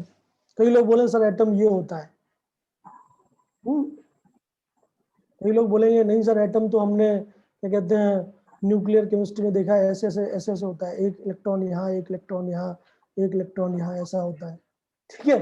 आप बताइए क्या होता है एटम, बेसिक आइडिया। क्लास 2 साल से आप लोग एटम एटम चिल्ला रहे हैं। What do you mean by atom exactly? क्या होता है Atom is the smallest entity of a chemical elements. Very good, smallest entity of any chemical element. तो ये बताओ फिर इलेक्ट्रॉन क्या होता है? अच्छा, एटम छोटा है या इलेक्ट्रॉन छोटा है? इलेक्ट्रॉन छोटा है। इलेक्ट्रॉन। तो फिर स्मॉलेस्ट एटम हुआ या इलेक्ट्रॉन हुआ? सर इलेक्ट्रॉन से इलेक्ट्रॉन भी एटम का एक छोटा है पार्ट सर। है। हाँ, तो फिर आपका डेफिनेशन जो था कि smallest entity of any matter is known as atom, ये कैसे सही हुआ? इलेक्ट्रॉन क्यों नहीं है स्मॉलेस्ट एंटिटी? वो तो एटम से भी छोटा है। क्यूरियोसिटी होनी चाहिए ना भाई, तभी आप साइंस के स्टूडेंट होंगे भाई साहब। महाराज समझिए, भावनाओं को समझिए, शब्दों में कुछ नहीं रखा है, ठीक है? डेफिनेशन पढ़ लेने से कोई फायदा नहीं, आप समझिए, आप रिलेट करिए। चलो मैं इस टॉपिक को बायो में ले जाता हूँ। मैं आपसे बोलूं सेल क्या होता है, तो आप क्या बोलेंगे? Cell smallest thing part of living organism. Very good. तो माइटोकॉन्ड्रिया क्या है फिर? न्यूक्लियस क्या है? क्या न्यूक्लियस सेल से छोटा है या बड़ा है? हाँ, बोलिए। छोटा है। छोटा छोटा है। है सर। तो smallest कैसे हुआ cell? Very good, nucleus is the बोलो। center of हाँ, nucleus is the center of the cell.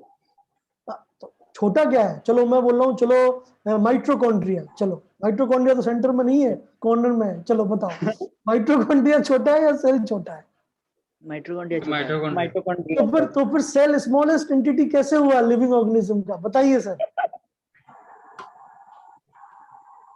आप जब तक टॉपिक्स को रिलेट नहीं करेंगे, जब तक आप चीजों को समझेंगे नहीं, तब तक पढ़ाई करना फायदा नहीं है भाई।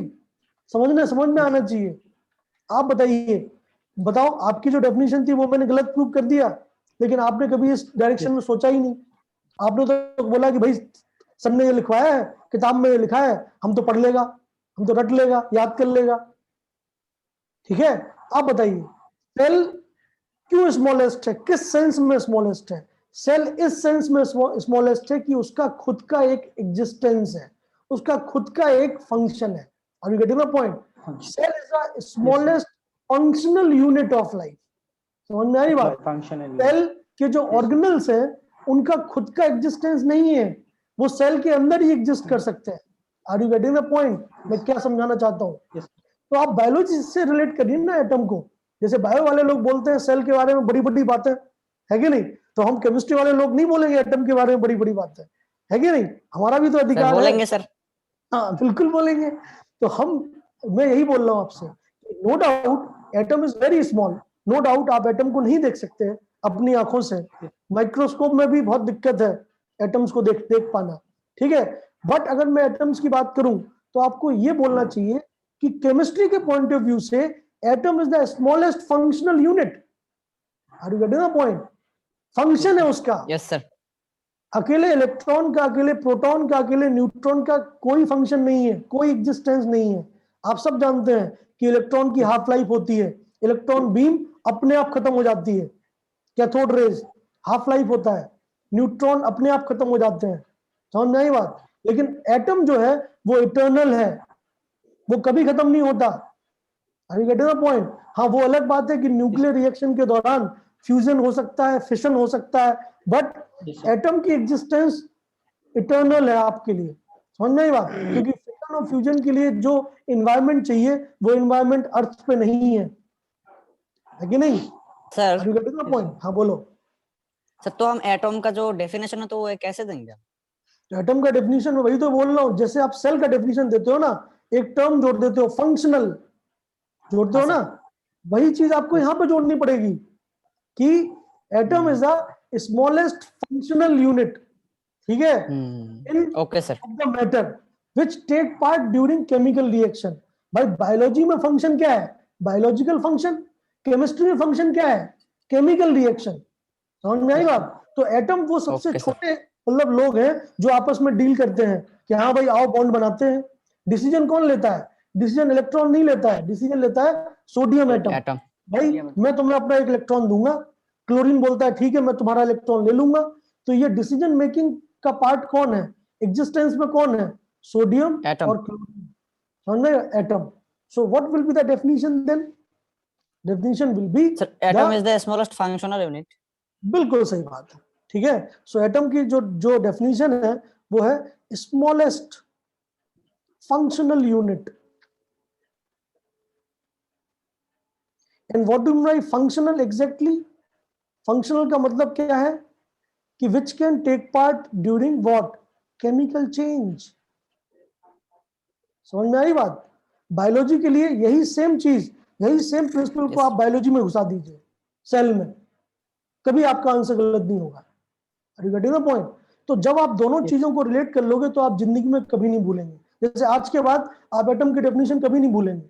क्यों? क्योंकि आप बायो के स्टूडेंट हैं, आप सेल कभी नहीं भूल सकते, है कि नहीं? तो इस तरह के मतलब एसोसिएशंस आपको बनाने पड़ेंगे, अदरवाइज तो फिर पढ़ाई तो सबको ही कर रहा है ना यार, पढ़ाई तो हर कोई कर रहा है।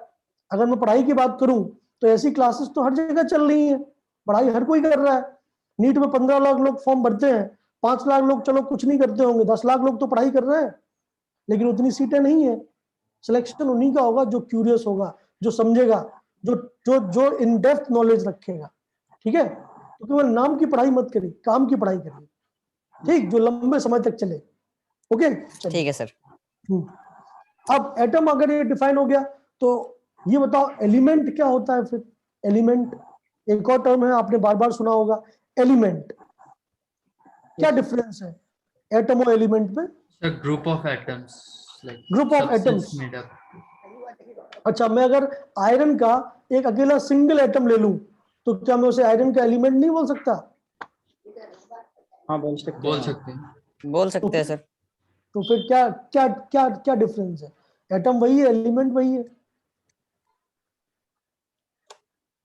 आप लोगों ने कभी सोचा ही नहीं एक्चुअली सर मोनो एटॉमिक है ना जो मतलब जो स्टडी है। हाँ सर, पर स्टेबल है ना, मोनो एटॉमिक है। मोनो एटॉमिक नहीं, मैं बोल रहा हूँ जैसे आयरन का एक एटम है, तो क्या आयरन का एक एटम एलिमेंट नहीं कहा जा सकता? है तो वो आयरन का ही एटम। अच्छा, तो आपको समझ में आना चाहिए कि एलिमेंट जो है, एलिमेंट की जो डेफिनेशन है वो होती है the purest form of matter. इसे बोलते हो आप प्योरेस्ट फॉर्म ऑफ मैटर का मतलब क्या है कि भैया हमारे पास ऐसा कलेक्शन है मैटर का जिसमें सेम टाइप के होमोजीनियस एटम्स पाए जाते हैं। समझ में आई बात? मतलब सेम टाइप के एटम है, सेम ही एटम है, कोई अलग एटम नहीं है। जैसे आयरन रॉड में सारे एटम क्या है? Same to same. ठीक है, तो आयरन रॉड का जो मतलब सेम टाइप का एटम्स का एग्रीगेशन जो है, मतलब जनरली एलिमेंट एक प्लूरल वर्ड है, सिंगुलर वर्ड नहीं है, प्लूरल है। ठीक है, कलेक्शन के रूप में इस्तेमाल होता है। तो purest form of any matter is known as what? Element. ठीक है, कितने एलिमेंट हैं आज तक मतलब अपने दुनिया में एग्जिस्ट करने वाले? 180 अराउंड 120। हाँ, अराउंड 120 के लगभग हो गए, क्योंकि जितने भी एलिमेंट यूरेनियम के बाद बने हैं, आप समझिए मेरी बात, यूरेनियम तक के एलिमेंट तो नेचर में एग्जिस्ट करते हैं, बट यूरेनियम के बाद वाले एलिमेंट तो लैब में बनाए जाते हैं। ठीक है, उनकी कोई एग्जिस्टेंस नहीं है, वो उनकी हाफ लाइफ बहुत कम होती है। आपने दो चीजों को जोड़ दिया, एक नया एलिमेंट बना लिया, 10 मिनट बाद वो एलिमेंट अपने आप टूट जाएगा, छोटे छोटे एलिमेंट्स में। तो समझ नहीं बात? तो समय के साथ एलिमेंट्स तो बढ़ने हैं, बट नेचर में एग्जिस्ट करने वाले एलिमेंट तो केवल 92 ही, 92 तक ही एग्जिस्ट करते हैं। बाकी जितने भी एलिमेंट आए हैं मार्केट में, वो सब लैब के अंदर बनाए गए जबरदस्ती फ्यूजन करा के। समझ में आई बात? उनको हम बोलते हैं ट्रांस यूरेनिक एलिमेंट्स। ठीक है, नहीं आपने एक नाम सुना होगा, नहीं सुना है तो आप आगे सुनोगे, ट्रांस यूरेनिक एलिमेंट। ठीक है, नेचुरली अकर नहीं करते हैं ये। ओके, चलिए, सो एटम और एलिमेंट, ये बेसिक बातें आपको पता चली। मैटर का जो क्लासिफिकेशन है वो आपने अलग अलग बेसिस पे किया है। आप अगर आपको याद हो, चलिए मैं आपसे ज्यादा सवाल नहीं पूछता हूँ, कई लोग बोलने लग गए हैं कि सर केवल सवाल ही पूछ रहे हैं, बहुत दिक्कत हो गई हमें। नहीं सर, कम सवाल पूछता हूँ मैं। ठीक है, नहीं सर, नहीं तो मैटर वास्तव में किस टाइप से डिवाइडेड है, आप ऐसे सोचिए। मैटर का जो क्लासिफिकेशन है वो इस पैटर्न में है। एक क्लासिफिकेशन है फिजिकल क्लासिफिकेशन, आपने जरूर पढ़ा होगा फिजिकल क्लासिफिकेशन। वो होता है स्टेट ऑफ मैटर, जैसे कोई मैटर होता है सॉलिड, कोई मैटर होता है लिक्विड, कोई होता है गैस, आपने जरूर पढ़ा होगा ये। ठीक है, पढ़ा है नहीं पढ़ा है? दूसरा जो होता है वो होता है on the basis of chemistry, मतलब केमिकल क्लासिफिकेशन। केमिकल क्लासिफिकेशन में जनरली आपको दो टाइप के मैटर मिलते हैं, ठीक है। या तो आपको प्योर फॉर्म में मैटर मिलेगा, तो वो हो गया क्या, प्योरेस्ट फॉर्म हो गई एलिमेंट, ठीक है। या फिर वो कंबाइंड फॉर्म में मिलेगा। कंबाइंड फॉर्म में हमेशा दो पार्ट हो जाएंगे, एक फिजिकल और एक केमिकल। एक कॉम्बिनेशन क्या है, आपने पानी के अंदर मिट्टी मिला दिया, तो क्या मिट्टी पानी में घुल जाएगा क्या, नहीं, आपको पानी और मिट्टी अलग अलग दिखेगा, that is known as mixture. समझ में आ रही बात। दूसरा क्या है कि आपने पानी की रिएक्शन कराई सोडियम के साथ, और जब रिएक्शन कराओगे तो आपको डेफिनेट अमाउंट पानी का लेना पड़ेगा, डेफिनेट अमाउंट सोडियम का लेना पड़ेगा, तब जाके रिएक्शन होगी। That is known as chemical combination, जिसमें बॉन्ड, पुराने बॉन्ड टूटते हैं, नए बॉन्ड बनते हैं। समझ रहे हो मेरी बात। तो जब फिजिकल कॉम्बिनेशन होगा, ठीक है, कॉम्बिनेशंस की बात कर सकते हैं। कॉम्बिनेशन दो टाइप के रिजल्ट देते हैं, या तो होंगे वो फिजिकल, अगर फिजिकल कॉम्बिनेशन होगा तो वो क्या बना के देगा, मिक्सचर, ठीक है। और जब केमिकल कॉम्बिनेशन होगा तो वो क्या बना के देगा, कंपाउंड। समझ रहे हो मेरी बात, बोलिए। तो मिक्सचर और कंपाउंड में क्या डिफरेंस है, मैं बहुत ही कॉमन एग्जांपल से आपसे पूछ रहा हूँ, आप लोग पढ़े हो, बताइए। मैं बोलूँ कि बताओ what are the major differences between a mixture and a compound, class 10th का सवाल है, बताइए क्या डिफरेंस होता है, एक मिक्सचर है एक compound. Sir compound chemical reaction से बनता है और कंपाउंड मिक्सचर फिजिकल। कॉम्बिनेशन से बनता है और मिक्सचर फिजिकल कॉम्बिनेशन से बनता है, ये तो मैंने लिख ही दिया, ठीक है। मेजर डिफरेंसेस क्या है, आप कैसे आइडेंटिफाई करोगे कि एक चीज मिक्सचर है या एक कंपाउंड है।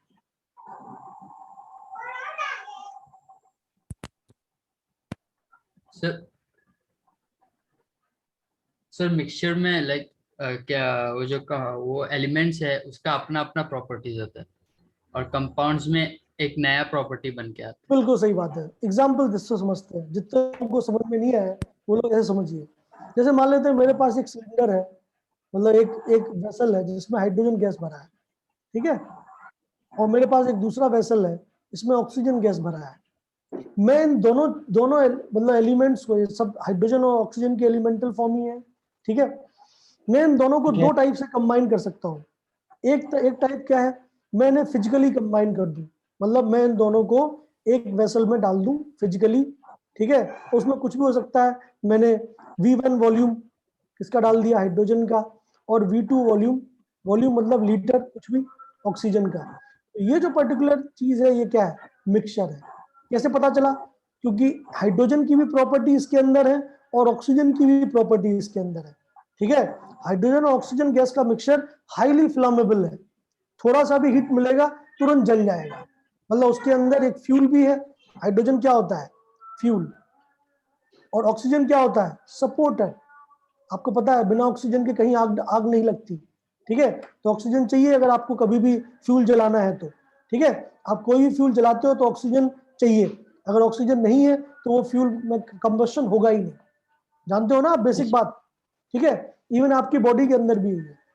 एनीवे, तो आप समझ सकते हैं कि जब मैंने कुछ भी अमाउंट हाइड्रोजन का, कुछ भी अमाउंट ऑक्सीजन का एक नए वेसल में डाल दिया और उनका एक मिक्सचर बना दिया, then this is a mixture. Why, because it is having property of hydrogen also and it is having property of oxygen also, it is highly flammable mixture, ठीक है, which is having property of a fuel as well as supporter both, ठीक है। लेकिन सोचिए मैंने क्या किया, मैंने हाइड्रोजन गैस को लिया, मैंने ऑक्सीजन गैस को लिया और एक प्रॉपर फॉर्मेट में, मतलब एक डेफिनेट अमाउंट में, W1 ग्राम, W2 ग्राम, आपस में केमिकल रिएक्शन कराई, और क्या बनेगा केमिकल रिएक्शन में, आप जानते हैं हाइड्रोजन गैस H2O गैस बनेगा और लो टेम्परेचर पे लिक्विड बनेगा, बनेगा या नहीं, दिस इज केमिकल कॉम्बिनेशन। समझ में आ रही बात, क्योंकि इसमें लोग डेफिनेट अमाउंट में कंबाइन हुए हैं और जो नया प्रोडक्ट बना है उसकी प्रॉपर्टी ना ही हाइड्रोजन के जैसी है और ना ही ऑक्सीजन के जैसी है। पानी का काम क्या होता है, आग जलाना नहीं, पानी का काम होता है आग बुझाना, बुझा। समझ रहे हो मेरी बात, एकदम उल्टा काम हो गया, गेट द पॉइंट। तो जब भी आप ये आइडेंटिफाई करते हो कि कोई चीज मिक्सचर है या कोई चीज क्या कहते हैं कंपाउंड है, तो हमेशा आप ये चेक करते हो कि जो कॉन्स्टिट्यूएंट पार्टिकल्स हैं, ठीक है, उनकी प्रॉपर्टीज इंटैक्ट रही या उनकी प्रॉपर्टी लॉस्ट हो गई। समझ में आ रही बात, क्लियर है। ठीक है, तो इस तरीके से आप मिक्सचर को या फिजिकल कॉम्बिनेशन या केमिकल कॉम्बिनेशन को आइडेंटिफाई करते हो। क्लियर है बात? क्या किसी को इतना आपको समझ में आया? ये बेसिक आइडिया है। अगर आप ये चीज समझते हैं, इतनी चीज जानते हैं, तभी मैं टॉपिक स्टार्ट कर पाऊंगा, अदरवाइज मैं टॉपिक स्टार्ट कैसे करूंगा बताइए? एटम अगर आपको नहीं पता है, ऊपर स्ट्रक्चर ऑफ एटम पढ़ के क्या ही कर लेंगे? ठीक है, तो भावनाएं समझ रहे हैं आप मेरी या नहीं? हाँ सर। वेरी गुड, चलो, सो this is the basic idea. चलिए अब बात करते हैं कुछ, क्या कहते हैं, डिस्कवरी की। Introduction is over. अभी अपने पास समय है, 20 मिनट का समय है, तो 20 मिनट में अपन लोग एटलीस्ट कैथोड रेज के बारे में तो बात कर ही सकते हैं, तो उनकी बात करते हैं। तो अगला जो आपके पास इंपॉर्टेंट पॉइंट है वो है डिस्कवरी ऑफ सब एटॉमिक पार्टिकल्स।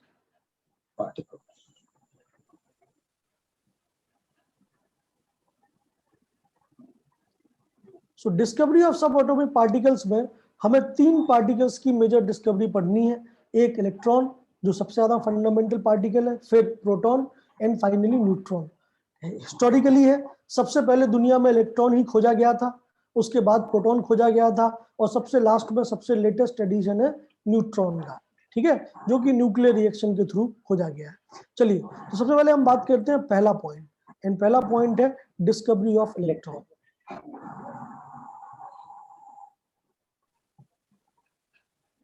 तो डिस्कवरी ऑफ इलेक्ट्रॉन कैसे हुआ, आपको ये बेसिस समझ में आना चाहिए, और उसके पीछे क्या एक्सपेरिमेंटेशन था जो कि बिल्कुल अभी तक सरवाइव किया है थोड़े टाइम पहले तक। अगर आपको पुराने क्या कहते हैं टीवी वगैरह याद हो जो पीछे बहुत लंबे हुआ करते थे, ठीक है, पुराने कंप्यूटर के मॉनिटर्स याद हो, तो वो जो पुराने कंप्यूटर के मॉनिटर्स हैं, टीवी हैं, वो सब यही एक्सपेरिमेंट की देन है, ठीक है, कैथोड रे ट्यूब एक्सपेरिमेंट, ठीक है, black and white TVs, monitors, ठीक है, ये सब इसी पर्टिकुलर एक्सपेरिमेंट का ही मॉडर्न वर्जन है। चलिए देखते हैं क्या होता है भाई। तो इसका नाम है कैथोड रे ट्यूब एक्सपेरिमेंट।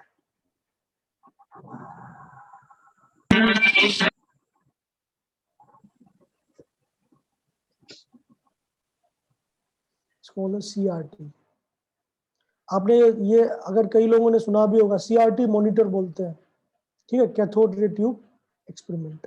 चलिए, तो देखते हैं कि इसमें क्या हुआ और कैसे एनालिसिस हुई। तो आप सोचिए 1890s के पहले तक, 1894 प्रिसाइसली, उसके पहले तक लोग एटम जानते थे, इलेक्ट्रॉन, प्रोटॉन और न्यूट्रॉन नहीं जानते थे। सोचिए, बहुत सारे फिजिकल फिनोमेना है जहां पे चार्ज पार्टिकल नहीं है, फिर भी इलेक्ट्रिसिटी कंडक्ट हो गई। बहुत सारे इलेक्ट्रोडायनेमिक्स के लोग 17वीं सेंचुरी से काम कर रहे हैं, ठीक है। उनमें से एक बहुत ही फेवरेट टॉपिक था क्या, ये जो बिजली गिरती है ना, लाइटनिंग, लाइटनिंग के ऊपर कई लोग काम कर रहे थे, ऐसे सोचो, ठीक है। अब लाइटनिंग में क्या है, इलेक्ट्रिसिटी का बहुत ज्यादा अमाउंट, ठीक है, कहां से, बहुत ऊपर से जमीन तक आ रहा है, ठीक है, जमीन तक आ रहा है बिना किसी वायर के, बिना किसी चार्ज कैरियर के, क्योंकि जब भी इलेक्ट्रिसिटी कंडक्ट होगा तो चार्ज कैरियर तो चाहिए। आप जानते हो कि मेटल जो है वो अच्छे कंडक्टर है इलेक्ट्रिसिटी के, क्यों? क्योंकि उनमें चार्ज कैरियर होते हैं, इलेक्ट्रॉन्स होते हैं, फ्री इलेक्ट्रॉन्स होते हैं, प्रिसाइसली अगर हम बात करें तो इस मतलब टॉपिक से ही ये सारा टॉपिक निकला है, ठीक है। लोग पढ़ रहे थे लाइटनिंग के बारे में, लोगों ने देखा कि भैया लाइटनिंग में तो ऐसा कोई वायर है नहीं कि जब बिजली गिरती है तो कोई वायर आ जाता हो जमीन तक और इलेक्ट्रिसिटी एकदम फ्लो हो जाती हो। तो इलेक्ट्रिसिटी अपने आप कैसे फ्लो हो रही है? Are you getting the point? ये चीज का जो ये जो पर्टिकुलर बेसिस आइडिया था, ये क्यूरियोसिटी थी, इसने पूरे इलेक्ट्रॉन, प्रोटॉन और न्यूट्रॉन को पैदा किया है। समझ में आई बात? ढूंढा है, ठीक है। तो लोगों ने बोला कि भाई वास्तव में होता क्या है, जो चीज वहां पे हो रही है, जो चीज नेचर में हो रही है, क्यों ना हम उसको लैब में करने की कोशिश करें, ठीक है। नो डाउट नेचर में तो आप जानते ही हो, अगर आपने थोड़ा बहुत भी लाइटनिंग के बारे में पढ़ा है तो आप जानते हैं मिलियंस वोल्ट का डिफरेंस होता है ग्राउंड और क्लाउड के बीच में, मिलियन वोल्ट्स का डिफरेंस। अब मिलियन वोल्ट की बैटरी तो आप 18वीं सेंचुरी 19वीं सेंचुरी में सोच ही नहीं सकते, ठीक है। बहुत से बहुत 1000 वोल्ट 10,000 वोल्ट इतनी की ही बैटरी अवेलेबल थी, ठीक है। तो लोगों ने एक छोटा सा एक्सपेरिमेंट किया, एक ग्लास ट्यूब लिया गया, उस टाइप का एक ग्लास ट्यूब अरेंजमेंट है, बुक्स के अंदर, एनसीईआरटी के अंदर बढ़िया फिगर बना है, आप उसकी टेंशन मत लीजिए, ठीक है, आपको बिल्कुल मिल जाएगा फिगर। अब ये आप समझने की कोशिश करिए, समझने पे ध्यान दीजिए कि क्या चल रहा है, ठीक है।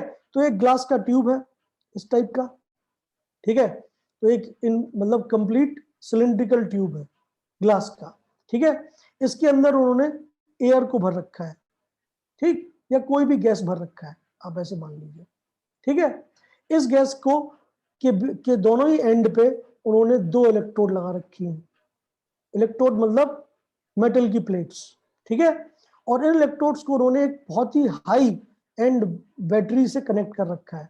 उस टाइम की हाई एंड बैटरी मतलब आप समझ सकते हैं उस टाइम की हाई एंड बैटरी का मतलब क्या है, बहुत से बहुत 10,000 वोल्ट, इससे ज्यादा नहीं, ठीक है। तो आप मान लीजिए 10,000 वोल्ट की बैटरी है, मतलब बहुत हाई वोल्टेज है ह्यूमन के पर्सपेक्टिव में देखा जाए, इंडिविजुअल के पर्सपेक्टिव में हम लोग तो 15 वोल्ट से ज्यादा भी नहीं झेल सकते, ठीक है, ओके। ये 10,000 वोल्ट की बैटरी है, अंदर एक गैस भर रखा है। तो उन्होंने कोशिश की कि भैया जैसे नॉर्मली एयर में ट्रेवल करता है, एयर भर देते हैं, ठीक है, तो कोई भी रिजल्ट नहीं मिला, there is no deflection, nothing at all, ठीक है। यहाँ पे उन्होंने डिफ्लेक्शन नोट किया। डिफ्लेक्शन के लिए आप अमीटर, वोल्ट मीटर कुछ भी लगा सकते हैं जो कि ये बताए कि सर्किट कंप्लीट हुआ है नहीं हुआ, ठीक है। तो जब उन्होंने इतनी बड़ी मतलब बैटरी लगा दी तब भी कोई डिफ्लेक्शन नहीं हुआ। बैटरी का पॉजिटिव एंड ये है, बड़ा वाला जो बार है वो पॉजिटिव एंड माना जाता है, छोटा वाला बार नेगेटिव एंड माना जाता है। मतलब ये इलेक्ट्रोड पॉजिटिव इलेक्ट्रोड है, ये इलेक्ट्रोड नेगेटिव इलेक्ट्रोड है। इतना तो समझ में आया सबको? कोई दिक्कत तो नहीं है तो उसमें थोड़ा सा नहीं सर। बैटरी के बारे में? नहीं सर, हाँ समझ में आया। सर। Very good. नहीं सर, तो जैसे ही हमने कनेक्ट किया तो उन्होंने ये देखा बहुत सारे फेल्ड अटेम्प्ट हुए, ठीक है। उन्होंने देखा भैया कोई करंट नहीं आ रहा, मतलब हमारा एक्सपेरिमेंट फेल है, ठीक है, भगवान ही कर सकते हैं, इंसान के बस की बात नहीं है, ठीक है। फिर कई लोगों ने इसके सॉल्यूशन निकाले। कई लोगों ने बोला कि दूसरा गैस ले लेते हैं, कई लोगों ने नाइट्रोजन लिया, कई ने ऑक्सीजन लिया, हाइड्रोजन लिया, किसी ने बोला नहीं नोबल गैस ले लेते हैं, नोबल गैस लिया। बहुत सारे 1000 बार 2000 बार फेल होने के बाद भी जब कोई रिजल्ट नहीं मिला, तब फिर उन्होंने एक चीज सोची। उन्होंने बोला कि एयर जो है, एयर की डेंसिटी बहुत ज्यादा है अभी 1 atm प्रेशर पे, ठीक है। अगर हम 1 atm प्रेशर की बात करें, ट्रोपोस्फेयर में तो अराउंड 1 atm प्रेशर है, एयर का प्रेशर ज्यादा है। जैसे जैसे हम ऊपर जाते हैं तो प्रेशर कम होता जाता है, और कम होने का मतलब क्या है, डेंसिटी ऑफ एयर कम होता जाता है ऊपर। ये तो बेसिक जनरल नॉलेज है। जो लोग पहाड़ों के ऊपर मतलब ट्रैकिंग करते हैं उनको सांस लेने में दिक्कत होती है क्योंकि ऑक्सीजन की कमी हो जाती है हिमालयस वगैरह में, ठीक है। तो आप समझ सकते हैं कि अगर डेंसिटी ज्यादा है तो पार्टिकल पर यूनिट वॉल्यूम ज्यादा है, और उतने ज्यादा पार्टिकल्स को से इलेक्ट्रॉन निकाल पाना या आयोनाइजेशन कर पाने के लिए आपको ज्यादा बड़ी बैटरी चाहिए। वो नेचर में ही पॉसिबल है। हम 1 मिलियन वोल्ट तो मतलब नहीं बना सकते बैटरी का, ठीक है। तो अगर हमारी बैटरी का पोटेंशियल कम है तो क्यों ना हम नंबर ऑफ पार्टिकल को भी कम कर दें। ये एक आइडिया जनरेट हुआ, समझ में आई बात? तो उन्होंने क्या किया, उन्होंने तुरंत यहाँ पे एक वैक्यूम पंप लगा दिया। वैक्यूम क्लीनर होता है ना जो एयर को खींच लेता है, उसी टाइप से आज का वैक्यूम क्लीनर पुराने जमाने का वैक्यूम पंप, ठीक है, कि एयर निकाल लो, ठीक है। तो ये हो गया आपका वैक्यूम पंप। तो जैसे उन्होंने वैक्यूम पंप लगाया तो अंदर वाली एयर का जो प्रेशर है वो डिक्रीज करना स्टार्ट हुआ। अगर प्रेशर डिक्रीज करना स्टार्ट हुआ that means number of particle present inside in between these two electrode वो कम हो गए, ठीक है। नंबर ऑफ पार्टिकल कम हो गए तो अब उनको आयनाइज कर पाना आसान हो गया। समझ में आ रही बात? तो बहुत ही लो प्रेशर पे, जैसे नॉर्मल प्रेशर कितना होता है, अगर आपको एयर का प्रेशर पता हो तो एयर का प्रेशर होता है 1 atm। 1 atm अराउंड कितना होता है, 760 मिलीमीटर ऑफ Hg, ठीक है। समझ में आई बात? तो 760 mm ऑफ Hg का कॉलम के बराबर प्रेशर होता है। Hg का कॉलम है, आपने देखा होगा ना बैरोमीटर, तो बैरोमीटर में एक लिक्विड होता है जो एक हाइट तक मतलब बना रहता है, प्रेशर मेजरमेंट फिजिक्स का पार्ट है, ठीक है। तो 760 mm ऑफ Hg है, तो आप समझ लीजिए कि वो 10⁻⁻⁴ mm ऑफ Hg तक गए, मतलब एयर बचा ही नहीं, बहुत ही कम एयर है, ठीक है।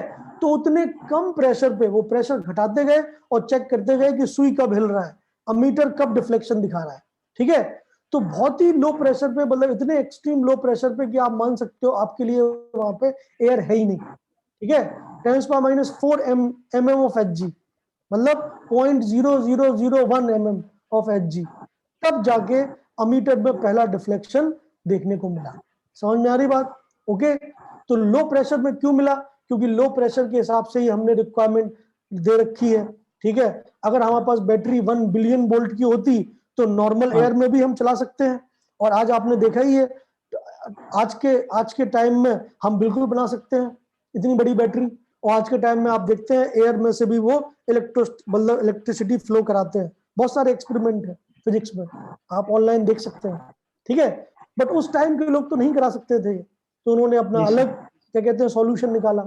और ये जो सॉल्यूशन है इसमें क्या है, बहुत ही लो प्रेशर पे, जैसे अराउंड 10⁻⁴ mm ऑफ Hg, ये आपका वर्किंग प्रेशर है PW।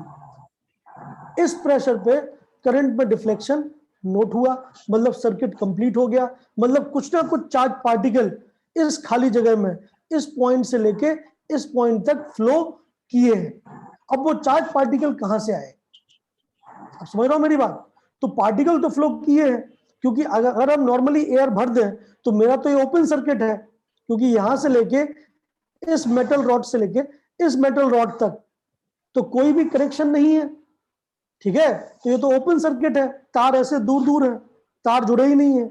लेकिन अगर इतने दूर दूर रह के भी करंट फ्लो हो रहा है तो ये पक्की बात है कि इन बिटवीन ये जो खाली जगह है, यहां से कोई ना कोई चार्ज पार्टिकल यहाँ पे और वहां से कोई ना कोई चार्ज पार्टिकल यहाँ पे आया है। इतनी बात आप लोग सहमत है मेरी या नहीं, बोलिए। बिल्कुल सर। Very good. तो चार्ज पार्टिकल कहां से आए हैं, अब इसके बारे में बात की गई। तो चार्ज पार्टिकल के लिए उन्होंने आइडिया लगाया कि अगर मैंने गैस, मान लेते कोई भी गैस है, ए गैस भर रखा है, तो ए गैस इतनी एनर्जी वाली कंडीशन में आयनाइज होके ए प्लस गैस एन इलेक्ट्रॉन की फॉर्म में टूट जाता है, ठीक है। ये ए गैस है, ये ए प्लस गैस है, और ये इलेक्ट्रॉन है जो कि इलेक्ट्रॉन की फॉर्म में, सब एटॉमिक पार्टिकल की फॉर्म में टूट रहा है। ये प्रोसेस क्या कहलाता है? आयनाइजेशन, ठीक है, किसी भी चीज से एक इलेक्ट्रॉन को निकाल देना, ठीक है। तो सिंपल सी बात है। हाँ बोलो। एक गैस से टूट के दो बन मतलब इलेक्ट्रॉन और प्रोटॉन बन रहा है। नहीं, कोई भी एटम है, जैसे तुमने अगर क्लास 7th में मतलब 9th में ये पढ़ा हो कि कार्बन का एटॉमिक नंबर 6 होता है, कार्बन को आप ऐसे बनाते हो ना, पहली ऑर्बिट में 2 इलेक्ट्रॉन और दूसरी ऑर्बिट में कितने इलेक्ट्रॉन, 4 इलेक्ट्रॉन बनाते हो या नहीं? 4 इलेक्ट्रॉन। तो अगर मैं कार्बन के इलेक्ट्रॉन की कोई ना कोई एनर्जी है, अगर मैं इस इलेक्ट्रॉन को निकाल दूं तो कार्बन के ऊपर क्या बचेगा? प्लस चार्ज, क्योंकि उसका एक इलेक्ट्रॉन नेगेटिव चार्ज निकल गया और साथ में एक electron. This process is known as ionization, ठीक है। किसी भी चीज का होता है, ठीक है। बस अलग अलग चीज में अलग अलग एनर्जी की रिक्वायरमेंट होती है।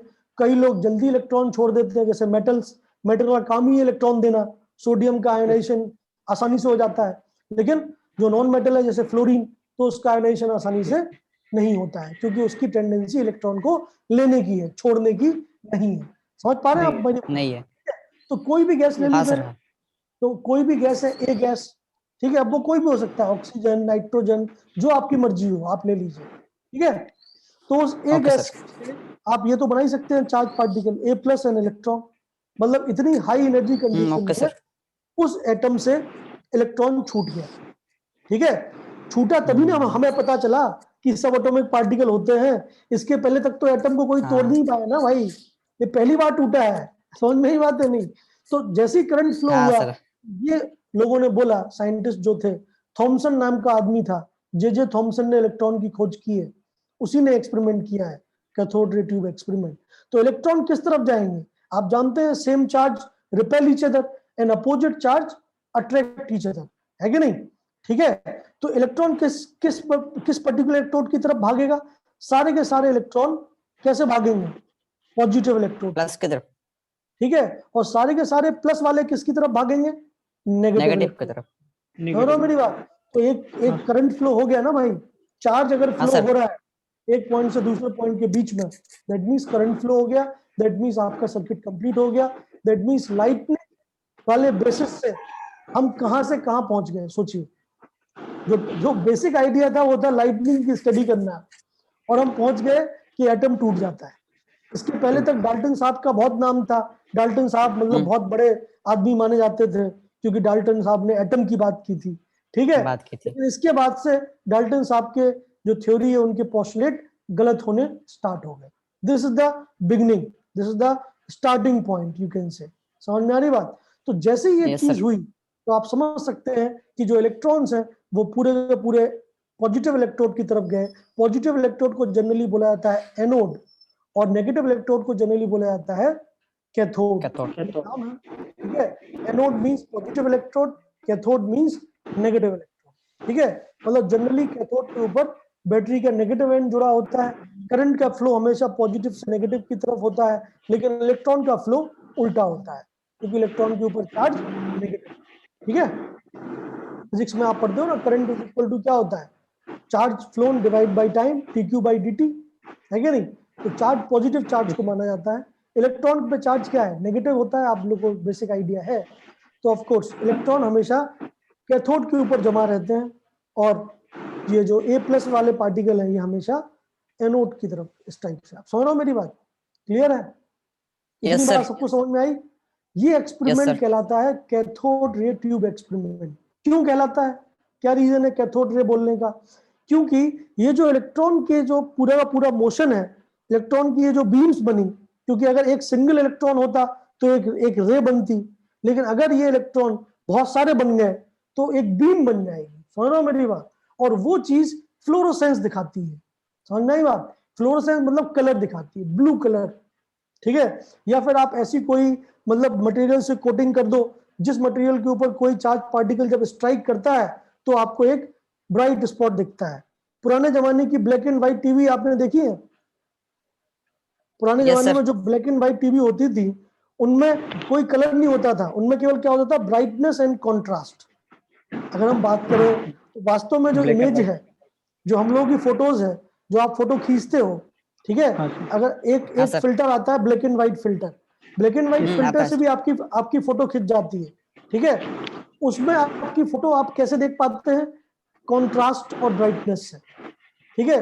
कुछ पिक्सल्स ऐसे हैं, छोटे छोटे पार्ट जो कि जल गए हैं, कुछ धीमे जले हैं, कुछ बिल्कुल बंद है, तो आपका फोटो बन जाएगा बड़े लेवल पे। समझ में आई बात? तो यही सेम चीज ब्लैक एंड व्हाइट टीवी में होती है।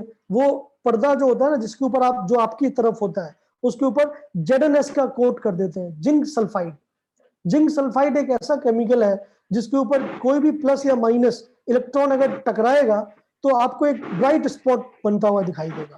समझ रहे हो मेरी बात? तो जहां जहां पे इलेक्ट्रॉन टकराएगा वहां वहां पे आपको ब्राइट स्पॉट बनते हुए दिखाई देंगे, ठीक है। तो आप देखिए, अगर बहुत बड़ी स्क्रीन को मैं 10 लाख पार्ट में डिवाइड कर दूं, हर एक छोटे पार्ट को बोलूं पिक्सल, आप बोलते हो ना मेरा कैमरा 16 मेगापिक्सल है, मेरा ये इतना मेगापिक्सल है, तो हाँ जो सर। पिक्सल है वो एक छोटा सा ब्लॉक है जो या तो जलता है या बंद हो जाता है। समझ रहे हो? जब आप उसको एक बड़े फ्रेम में देखते हो, क्योंकि आपके लिए पिक्सल नेग्लिजिबल है, लेकिन जब आप पूरे के पूरे फ्रेम को देखते हो तो आपको एक फोटो दिखता है। समझ रहे हो या नहीं? यही चीज उन लोगों ने इंकॉर्पोरेट की। तो जब उन लोगों ने इस टाइप के मटेरियल से कोटिंग कर दी, फ्लोरोसेंट मटेरियल से, तो उन्हें क्या मिले, उन्हें एकदम ब्राइट स्पॉट देखने को मिले। समझ में आई बात? तो उन्हें पता चल गया कि ये भाई एक एक क्या कहते हैं, चार्ज पार्टिकल है जो एक एटम से निकला है। अभी तक एटम अनडिविजिबल था, एटम के ऊपर टोटल चार्ज 0 था, लेकिन अगर ये पार्टिकल निकला है और ये नेगेटिव इलेक्ट्रोड से पॉजिटिव इलेक्ट्रोड की तरफ जा रहा है, मतलब इसका ओरिजिन कैथोड है और एक कैथोड से एनोड की तरफ भाग रहा है। समझ रहे हो मेरी बात? तो ऐसे पार्टिकल्स को कलेक्टिवली क्या बोला गया, कैथोड रेज। समझ में आ रही बात? So this is the discovery of electron, और you can say cathode ray tube experiment, ठीक है। सो कैथोड रेज क्या होती हैं? Cathode rays are the beam of electrons, ठीक है, generally originate from cathode and move towards anode in a straight line. समझ में आ रही बात? तो हमेशा स्ट्रेट लाइन में मूव करता है। कहां से जनरेट होता है? कैथोड से। किस तरफ जाता है? कैथोड से पॉजिटिव की तरफ, एनोड एनोड की तरफ। तो जहां से आप पैदा हुए वहां से आपका नाम, ठीक है। समझ में आई बात? आपके साथ भी यही है, मेरे साथ भी, सबके साथ यही है, जो पैदा करते हैं वही नाम देते हैं। तो भैया ऐसा ऐसा लग रहा है, इट सीम्स कि ये जो पार्टिकल्स हैं या ये जो चार्ज पार्टिकल है, ये कैथोड पे प्रोड्यूस हो रहे हैं और एनोड की तरफ मूव कर रहे हैं। समझ रहे हो मेरी बात? Hence they are known as cathode raise.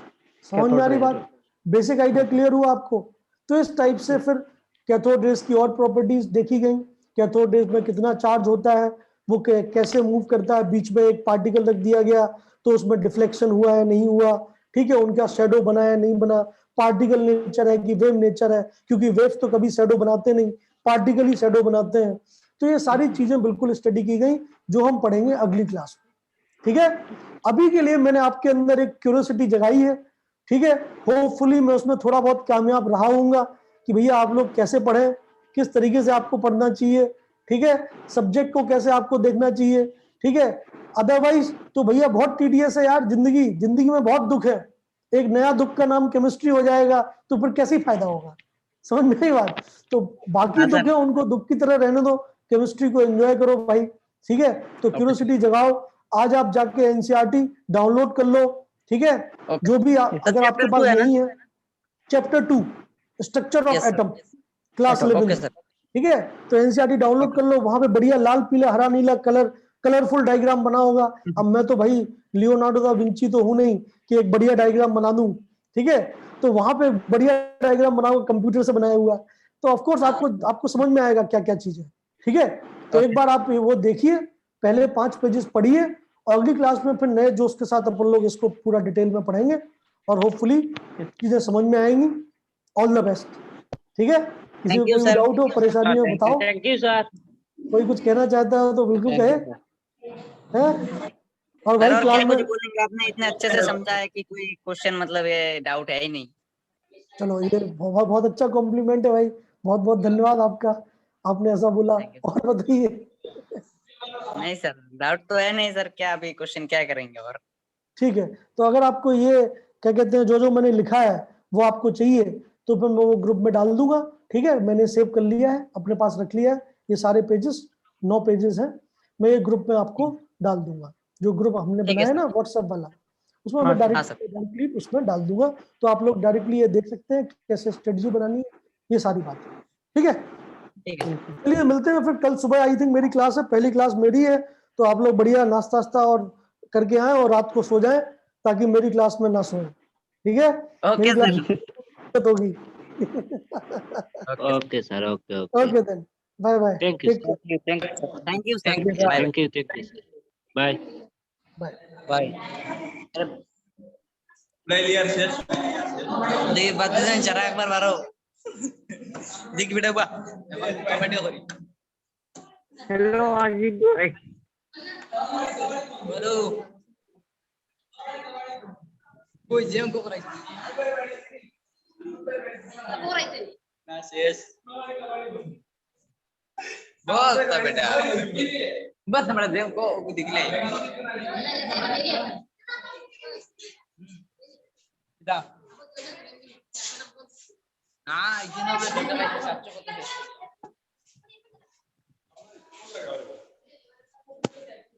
या